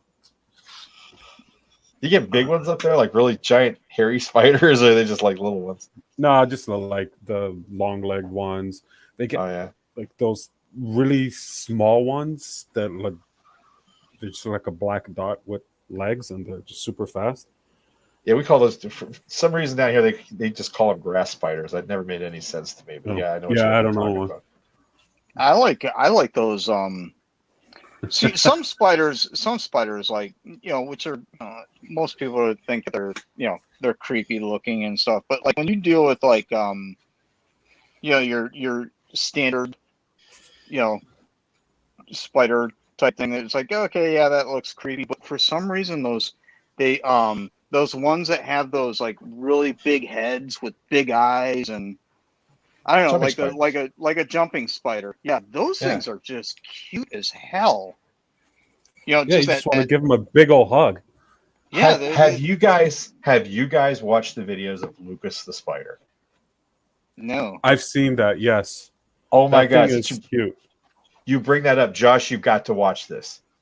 There's a whole series of these animations about this spider named Lucas, and I'm writing this down.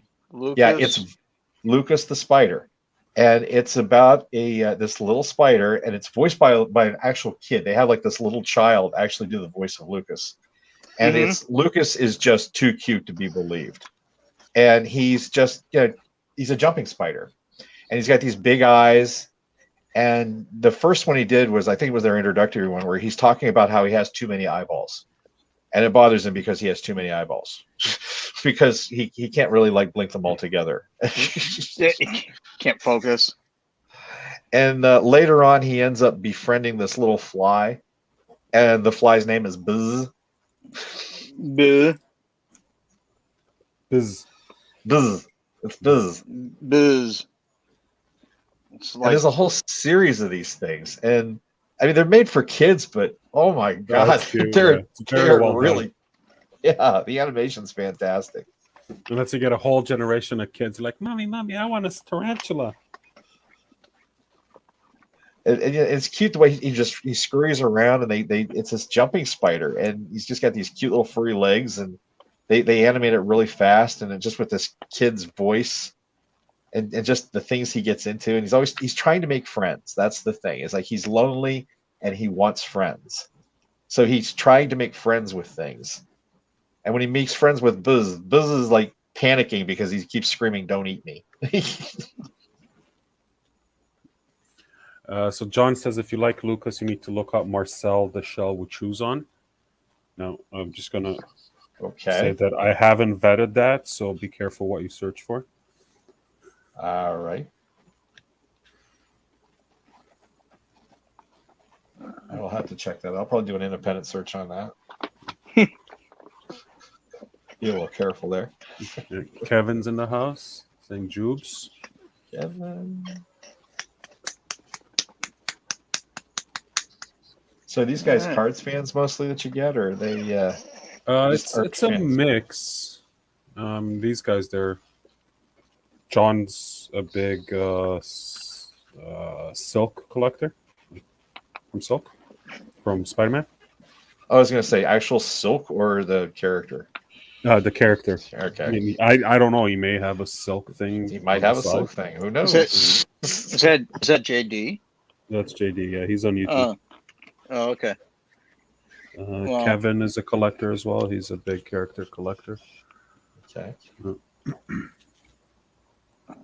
we go. Yes, John. I hesitated remembering who you PC. Sorry. Agents of Atlas. You lost me now. I was actually it's what are they? They're kind of like the Avengers of Korea, so to speak. And then South Korea, not North Korea. yeah. The glorious people's Avengers. Yeah, that's JD, our glorious leader.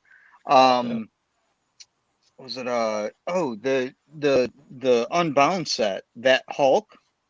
Yeah, That that's Amadeus Cho. That was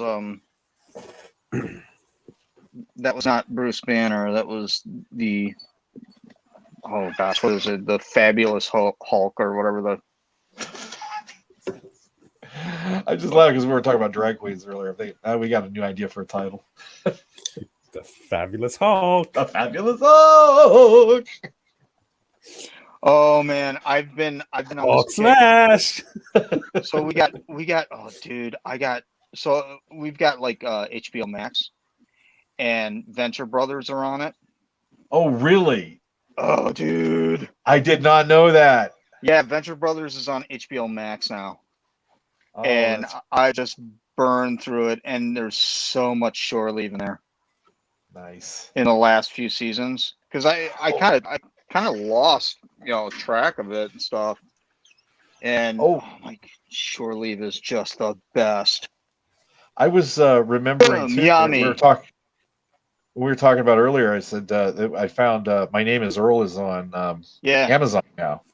And Michelle and I are in heaven because we both love that show. We couldn't find it. Now it's back on Amazon. And I was telling Josh a great My Name Is Earl story that happened to me. There was, you familiar with that show, Dre? I'm trying to remember. Jason Lee. Jason Lee, yeah. Yeah, I know the show. I don't think I've ever really watched it. Okay, you know the character that played his ex-wife Joy is played by the actress Jamie Presley. Yeah, I She know was her. this like okay, and the character was like this trailer trash, just out of control. I mean, she was funny as hell. Yeah, Jamie Priestley. Yeah, Yeah, Yeah. and Playing just herself. yeah, just pretty much playing herself. Yeah. And I'm at Steel City Con, and I go to register for a new table, and standing near the line is this girl who looks a lot like Jamie Presley, and she's got like this almost like Peg Bundy looking outfit on, like this real trashy hairdo and leopard print mini skirt and these crazy, really sparkly high heel shoes. And I mean, she just looks like she walked right out of the TV show. And I'm just staring at her and I'm thinking, somebody's cosplaying. My name is what a great who cosplay. cosplays My Name is Earl. This is freaking great. And I'm just trying to think, do I bring it up? And I thought, okay, fine, I'm just going to talk to her. And I said, I just got to ask. I says, are you doing Joy? And she goes, who? And I says, are you doing Joy? And she says, well, what do you mean doing Joy? And I says, costume. Are you like in costume? I says, this is, you look like this character from that show, My Name is Earl. And I wondered if, you were doing the costume of that shit. She goes, I'd never heard of the show, is what she said. This is what I wear on Saturdays. Literally, that is what she wore on Saturday. So church clothes. Yeah. She went home, looked it up, got all offended. I want that money, idiot. Yep. I want that money, idiot. Oh, God. Sorry. All right, so JD says, technically all of Asia, but I only PC the Korean characters and totally awesome Hulk. Yes, it was a very cool Hulk. It's a little disappointed that Upper Deck branded it as Hulk and not Amadeus, because Freddie and they both said that it was Amadeus. Sure. Oh, he did actually say Yeah, something about because it? like on the Saturday before release, they always show the painting. Yeah. Of what's coming up, and they said, yeah, Amadeus Chow Hulk. And they showed the full painting, and then sure enough, it was just Hulk. But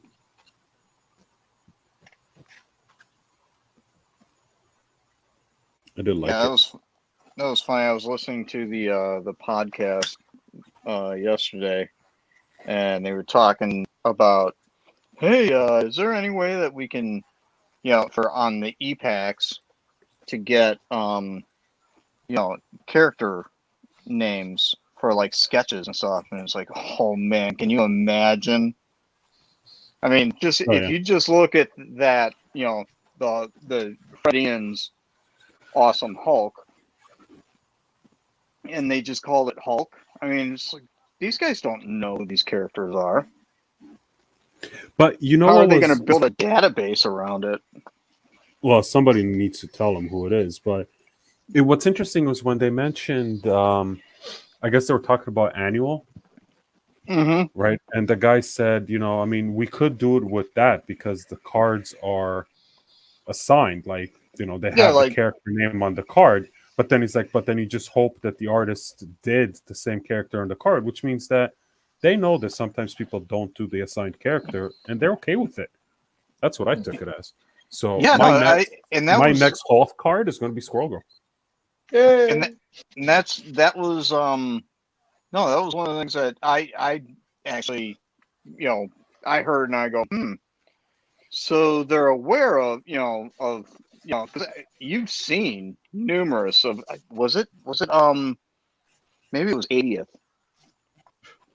But you've seen cards, and it says like you've seen cards where and it's like somebody draws like Venom or whatever. Yeah, it's like, whoa, you can do that. Sorry, totally awesome Hulk. Jane Foster is the Mighty Thor.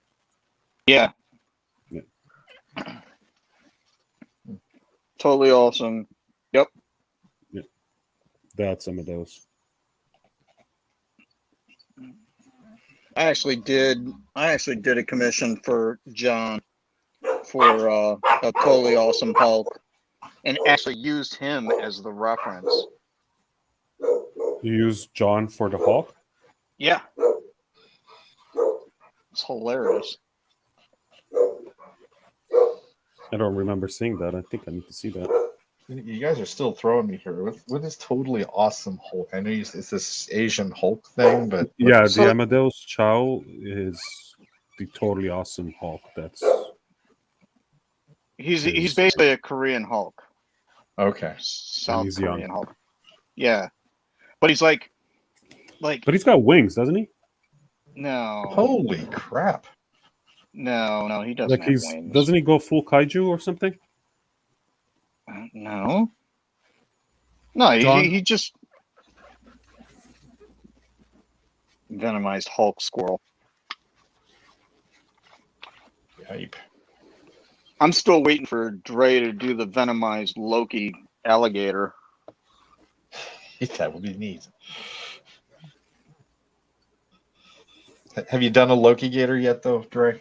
No, I kind of figured you already had. Oh no. no, I'm No, I'm just throwing him under the bus. well. The thing is, in conversation, when I was talking to Russell, when we were talking about the auction that did this comic books for kids auction thing that we did a few weeks back, Right. and I was like, oh, I don't know what I'm gonna do right on the live video. And then I'm like, oh, you know what? Like, what would sell is do Baby Yoda riding Oh. the Loki Loki Gator, right? That's it. Like, that's right there. Boom, cash money, right? Pretty Right. much, So yeah. I kind of assumed that that's what I was going to do. And then when I was doing the Thinker, I'm like, this is not Baby Yoda. I'm like, nope. Definitely What was not Baby Yoda. So I think it was it the last show I did? Maybe, but Jay, remember when was it the Steel City Con? Yeah. And we yeah. did the what was it? What's that thing where you go up on stage and draw? This is the quick sketch, the charity quick The sketch. quick sketch. Yeah, the quick sketch, right? So it was like every artist, and this was like just as The Mandalorian came out, the first season. Yeah. And it was like everybody was doing a Baby Yoda. I did a Baby Yoda. You did a Baby Yoda. And so like everybody was doing it and everybody wanted one, right? You know, because you're up on stage and you got a bunch of people there and they're shouting out suggestions and then they raffle off the pieces for charity, right? Right. So we're up there and everybody's doing Baby Yodas and stuff, and I turn around because I'm an asshole. I did a Baby Groot, and then just put a word balloon over his head saying, "Oh, how quickly we forget."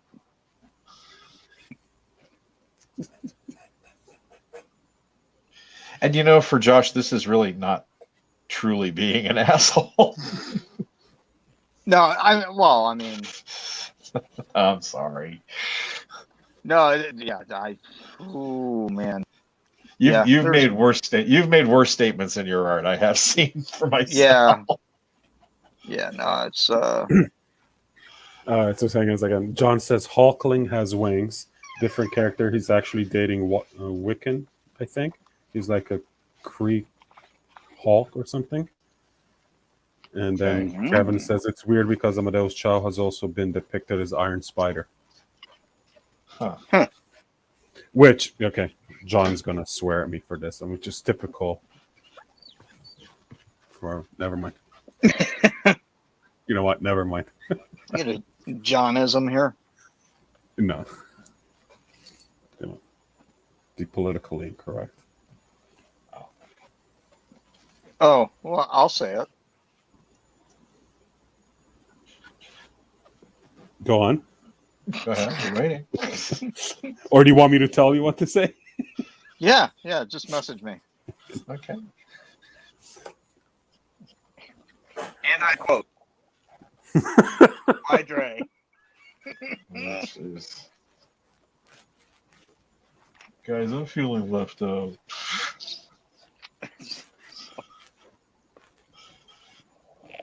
It's all right. I'll just go back to drawing my Carnage. Oh, he actually did message me. This is hilarious. Let me see. I card artists, and your clicks. I don't, Oh, I see. I Let don't the token cover artist on, and then ignore him. I get it. I feel really good now. Thank you. Yeah, we just needed a third slot in the video. You just wanted to be like the Mean Girls and just invite me in so I feel like I'm part of the club, and then you're like, everyone's gonna make fun of us. Just talk me on your back. And the upper lip has doing covers, Debbie. He's doing covers. Okay, so I'm just gonna go ahead and say it anyways because I was thinking Asian parents, man, be a doctor by 12, being Hulk and Spidey just isn't enough. Well, no, that's not where I was going with it. Definitely not where I was going. Let me put that on screen so everyone knows that I'm not the one that said that. Yeah. I was saying it's like, typical Korean bootleg where they just take every single character and make them into one. Oh, jeez.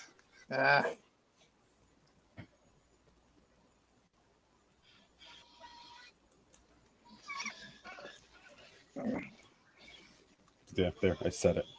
There, are you happy now? Well, yeah, because I wasn't even thinking where he took it. But Yeah. You're gonna get canceled. You're gonna go get canceled. get some hate mail. Yes, you can. Yeah, it's joshwarner@gmail.com. Yeah. If you have any comments or feedback?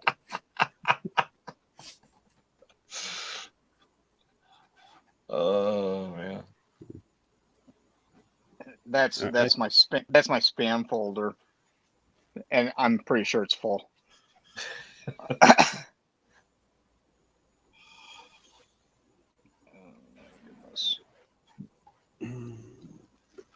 All right. I think I'm gonna call her. What are you gonna call her? No, so I'm gonna call her Jubilee. I'd still buy your discounted cancel art, Dre. Thanks, Kevin. Appreciate you. Boom, yummy.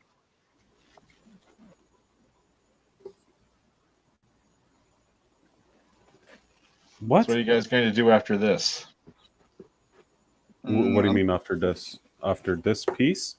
After the stream. I don't know. Are you guys just staying on forever? Is this how this usually works, or you actually go do a lot? You go do like live stuff, real life stuff.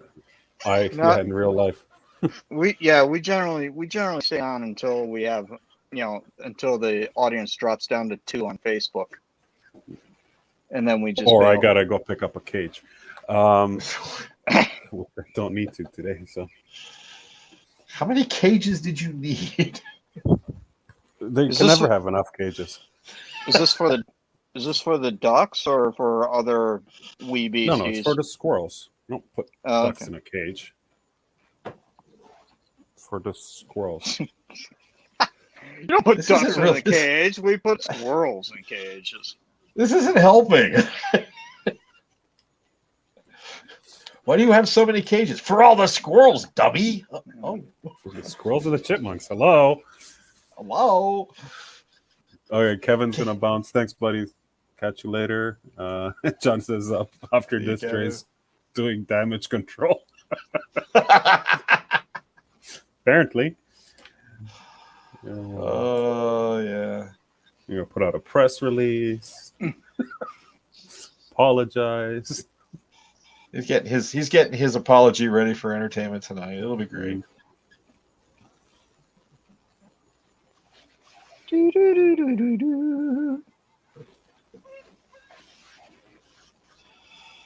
Oh Lord. Lordy.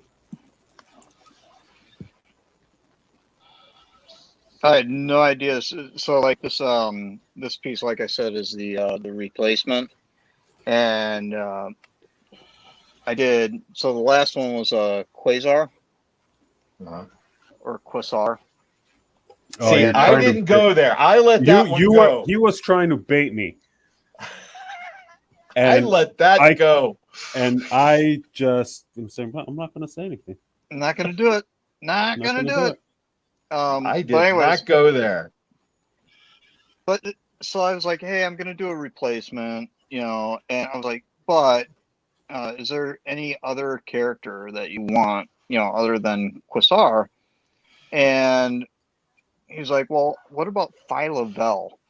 I'm like, what? Who's this? Oh, so Quasar it is. So, but then I Googled it.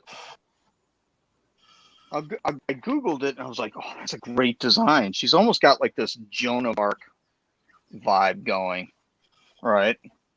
I was like, yeah, This is a Marvel character? yeah. She's like another Quasar.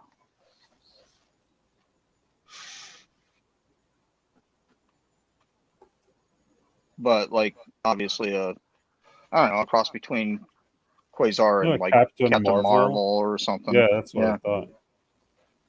Honestly, that's what I started thinking it was. So yeah, no, but it was such a cool design. I was like, oh yeah, I'm on board with this.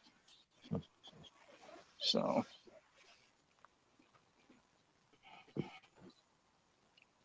which actually kind of works out for the client because I think that this is probably going to end up being better than the other one.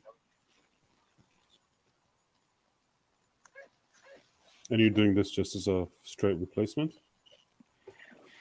Oh, it's yeah, but not really. I mean, he's got the other one, but I just because I basically ruined it. It's like, here, you can have it, and then I'll just do a new one. It's very nice of you. John says her 29 flare power blast has her riding phalanx and it looks sick as hell. Cool. Right? She's riding a phallus. Phalanx. Phalanx. I heard phallus. I honestly got Quasar. Yeah,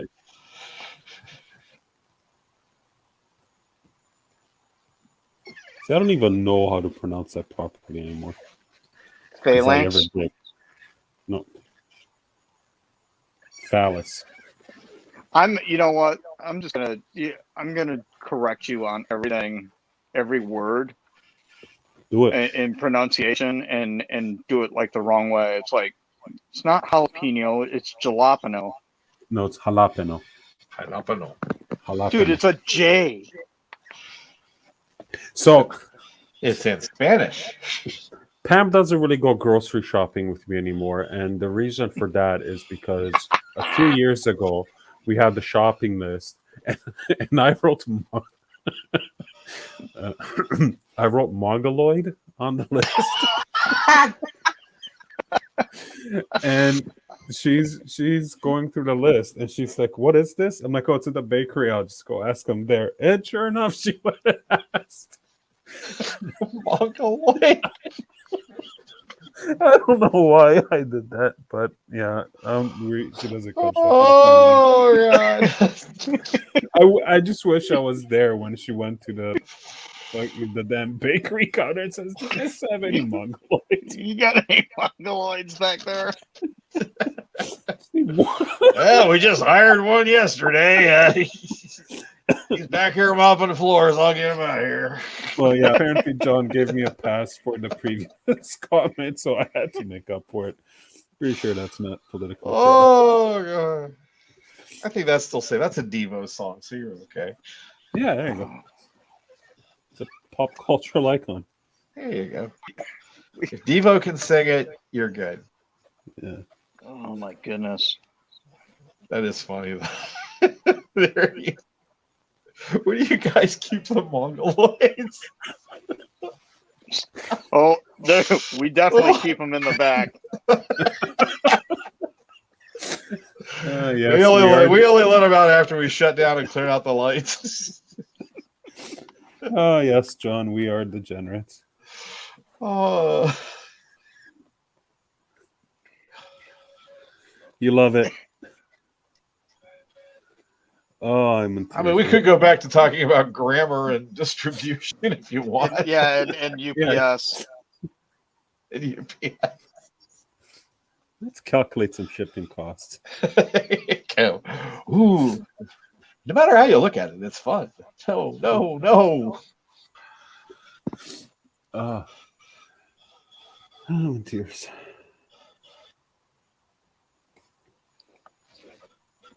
See, I love these things, Dre. I'm glad you have me on here. It's never a dull moment. And yeah, we lost Warner. Where is he? I don't know. He did this the other day. His connection might have just blinked. Oh, He'll come back. yeah.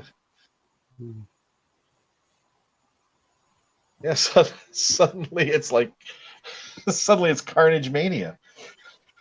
Oh yeah. I'm almost done with this guy too. That looks good. It looks good. Thanks, man. Is that the acrylic over the markers, or is that the No, this is straight acrylic. Okay. This is the same one from like 3 weeks ago. I only work on it on Fridays. He's back. Let's put him back in. What was it? Something we said, Warner? No, I don't know what happened, dude. I just got, all of a sudden everything went quiet. I was like, oh, what happened? Apparently I got booted for some reason. Yeah, it's Obama's Might have been fault. the Mongoloid thing. Thanks, Obama. Thanks, Obama. No. What I miss? Mongoloids? Mongoloids, yes. We're talking about more Mongoloids. God, that was... Okay. Let's just talk about how funny these things get. I mean, well, God, the last one with Gordon was funny as hell too. Yeah. Oh, Gordon rocks. Gordon's amazing. Yeah, he was like asked me if he wants to hop on, but apparently they might be evacuating because of some weather situations. So it's like, yeah. That's right. There's one like heading right at him. Yeah, he's in New Orleans. It's like, we should deal with that. Power could be out. Who knows? What was it? Actually, JD. Remember when they had the big storm in Texas? The snowstorm? So so I messaged him because he went quiet, right? And we were in the middle of a conversation. So I'm saying, we hope everything's okay. And like took him out to respond. And he responds, yeah, man, power's been out for like 3 days. And I was like, being funny. Well, at least it's not snowing. Sure enough, he shows me a picture of his. Oh, Jesus. Yeah. I was like, okay, I'm just gonna shut up now. They're still trying to if I'm not mistaken. And you know what's not funny, haha, but because John's like a huge card collector. Wasn't there something that like came out and then like sold out like immediately when Wild Texas was like done? It was the end of there was Spider-Man. Was it the end of Fleer Ultra? Fleer Ultra Spider-Man, yeah, that was that weekend. Where people were just going crazy selling out that set. And he is a huge collector in that set. That's right when Texas hits the apocalypse. Yeah. Yeah, and he's like had no internet and yeah, my brother-in-law was sending me pictures. They're down in San Antonio and they had an inch of snow down there. Which, up here, when I hadn't been there before, I'm not thinking, it's like, oh, okay, yeah, it snows in the South once in a while. That's not that shocking. And then when I was actually in San Antonio, I couldn't even imagine that place getting snow. Oh yeah, because Erin's there, right? Yeah, she's down there now. Trying to get the job. Nice. And she had an interview already, and she's finding out that's like, oh yeah, you don't just get like one interview, and they string you along pretty bad. Like, yep, welcome to grown-up life. Yep.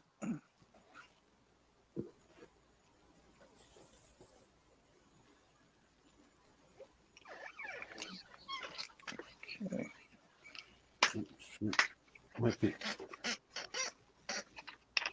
cutting into Texas is Sean pretty and cool. Rodney's slot. What's that? Might be cutting into Sean and Rodney's slot. I don't think so. We've only got like one person watching.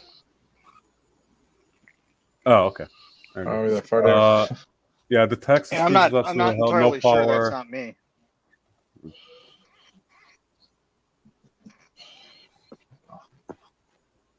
What did John say? He said, I'll bring it on screen. The Texas freeze was hell. No power, no grocery stores, no water anywhere for a week. Yeah. I remember when we had that giant ice storm here a few years ago, and that was only for a few days. But that Oh, was, yeah, that was the one that smoked the entire eastern seaboard, right? yeah.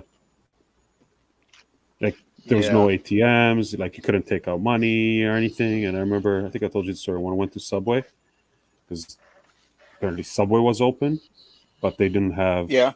They had power, but they didn't have a phone line to do debit or credit card payments, Oh, and all I yeah. had is U.S. Yep. cash. And I'm like, I'll just pay you in cash for the U.S. And she's like, no, I can't take it.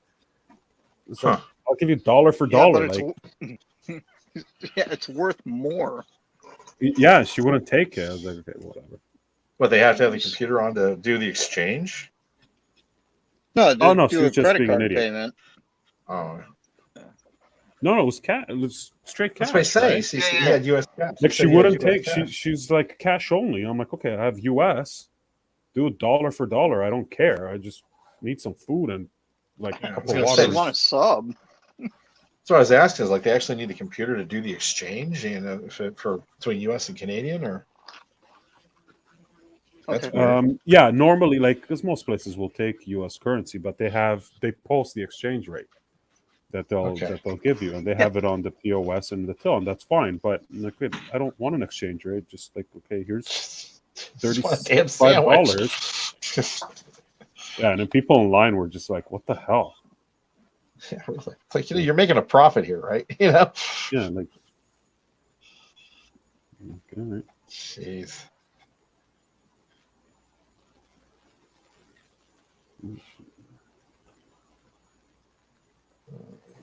I wish you hadn't mentioned that. I'm hungry. You hungry, fella? I'm hungry. I want a hot pocket. Hot pockets.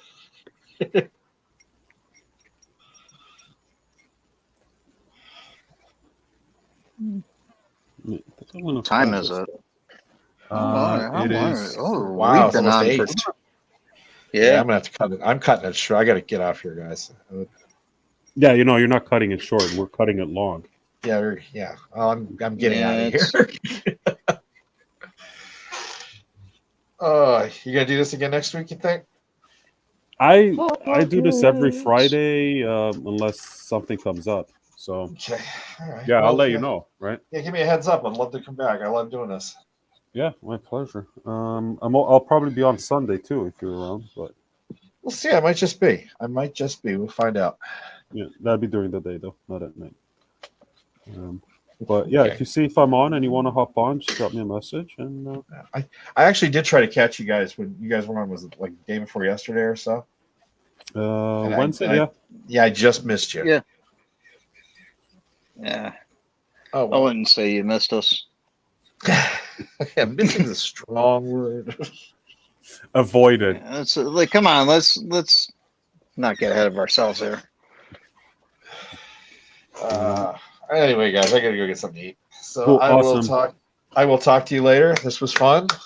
Yeah, thanks for Looking having me. good. Carnage is looking dope. I like your Carnage. I like the Jubilee. Josh, I Thanks for like your Quasar with boobs.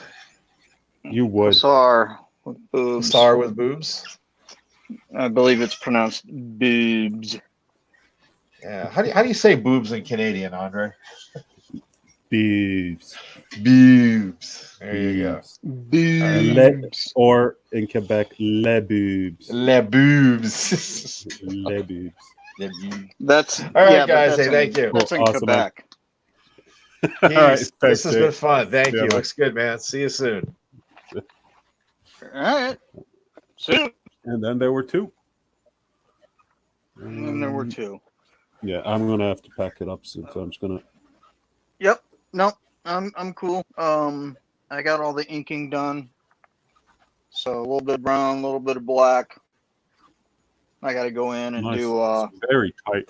highlights. Really. Yeah. So then I'll go in with highlights with a white marker, and then color it. And you're coloring it So- backwards, right? Yeah. That's Yeah. the- So this that's is the this is magic actually here. reversed. Yeah. So it's kind of like an animation cell.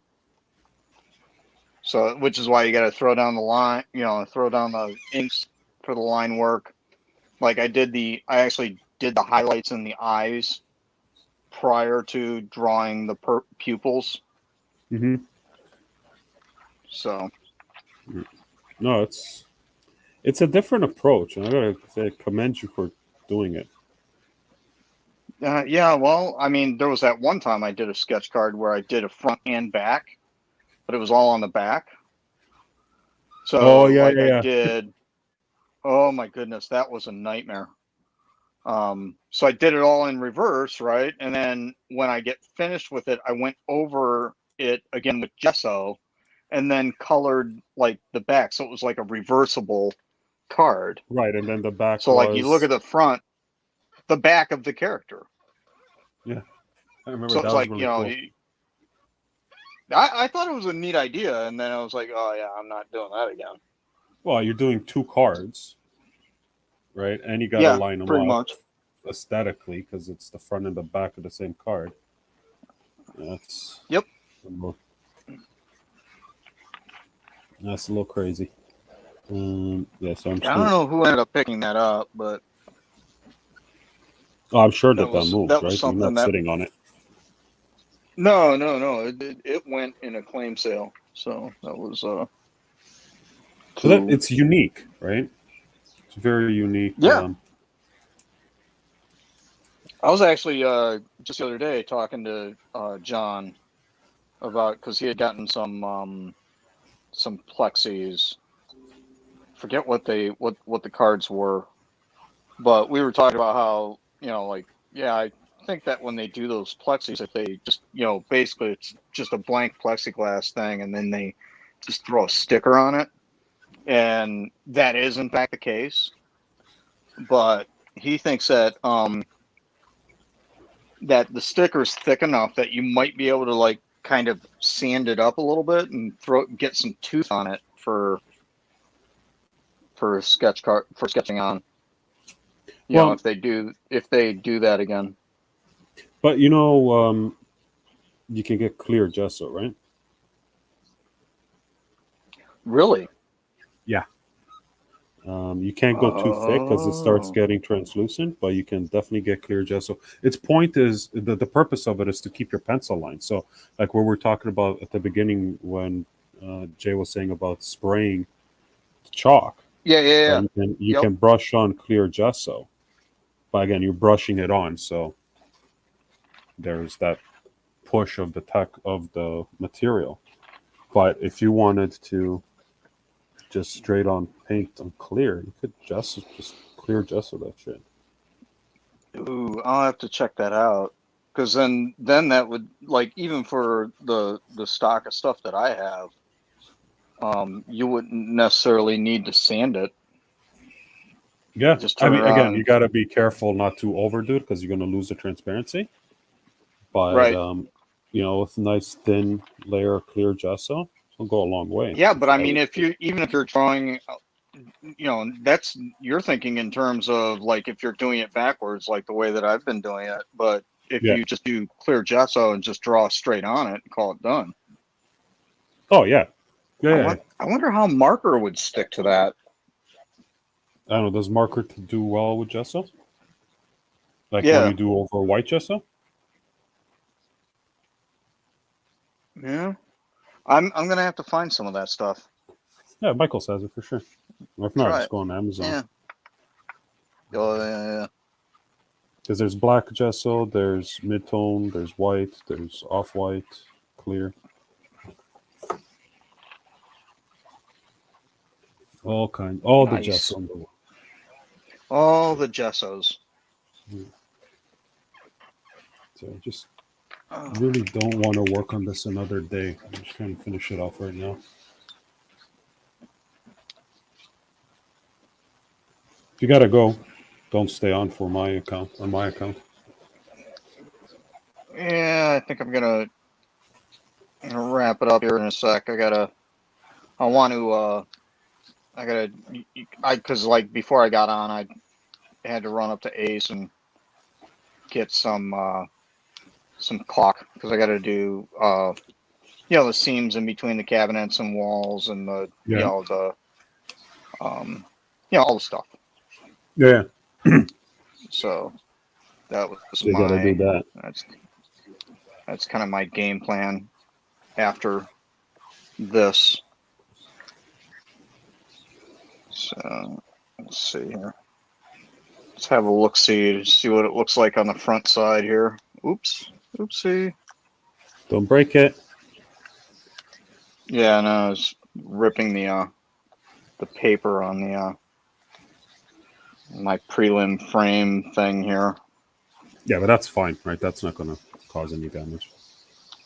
Yeah, but I send this too. The prelim. Oh. There we go. So. Oh, that's good, man.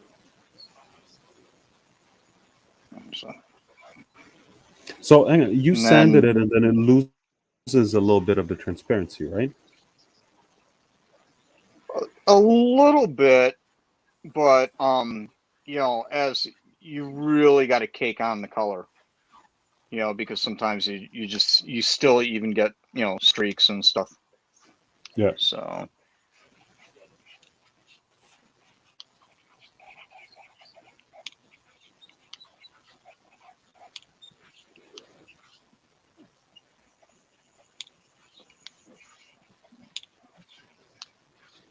Yeah, at some point I got before I get too much into the highlight thing, I got to get a piece of black put in there. But what do you mean? So I can see what I'm doing. Oh, okay. Like behind, just so you have. So I take another piece of paper, color it all black, throw it in there, then I can sit this down on it, and then I can see all the white. Right. Okay. And the colors, and see where the stay inside the lines. Mm-hmm. Okay, I think this is done. Yeah, I think I'm gonna call it. Awesome. Well, thanks so much for hopping on. Thanks everyone for tuned in to almost 2.5 hours of pure unadulterated fun. Wow, that's yeah. My wife just went to go pick up my daughter from soccer practice. She's like, "You're still on?" Cool. Yeah. All right. I'll probably be on Sunday, like throughout the day as usual. If you're around, hop on. If anyone's around, hop in the comments. This guy's gone. I'm gonna glaze him, and I might as well put it up for sale now, or just stack him and glaze Jubilee. And I don't know what I'll be working on Saturday. Oh, yeah, I'll be working on the Blue Marvel, the prelim. They got approved, so I got to transfer to the card and work on that. Get that done. Cool. Awesome. Thanks so much, everyone. Enjoy the rest of your weekend. And that's it.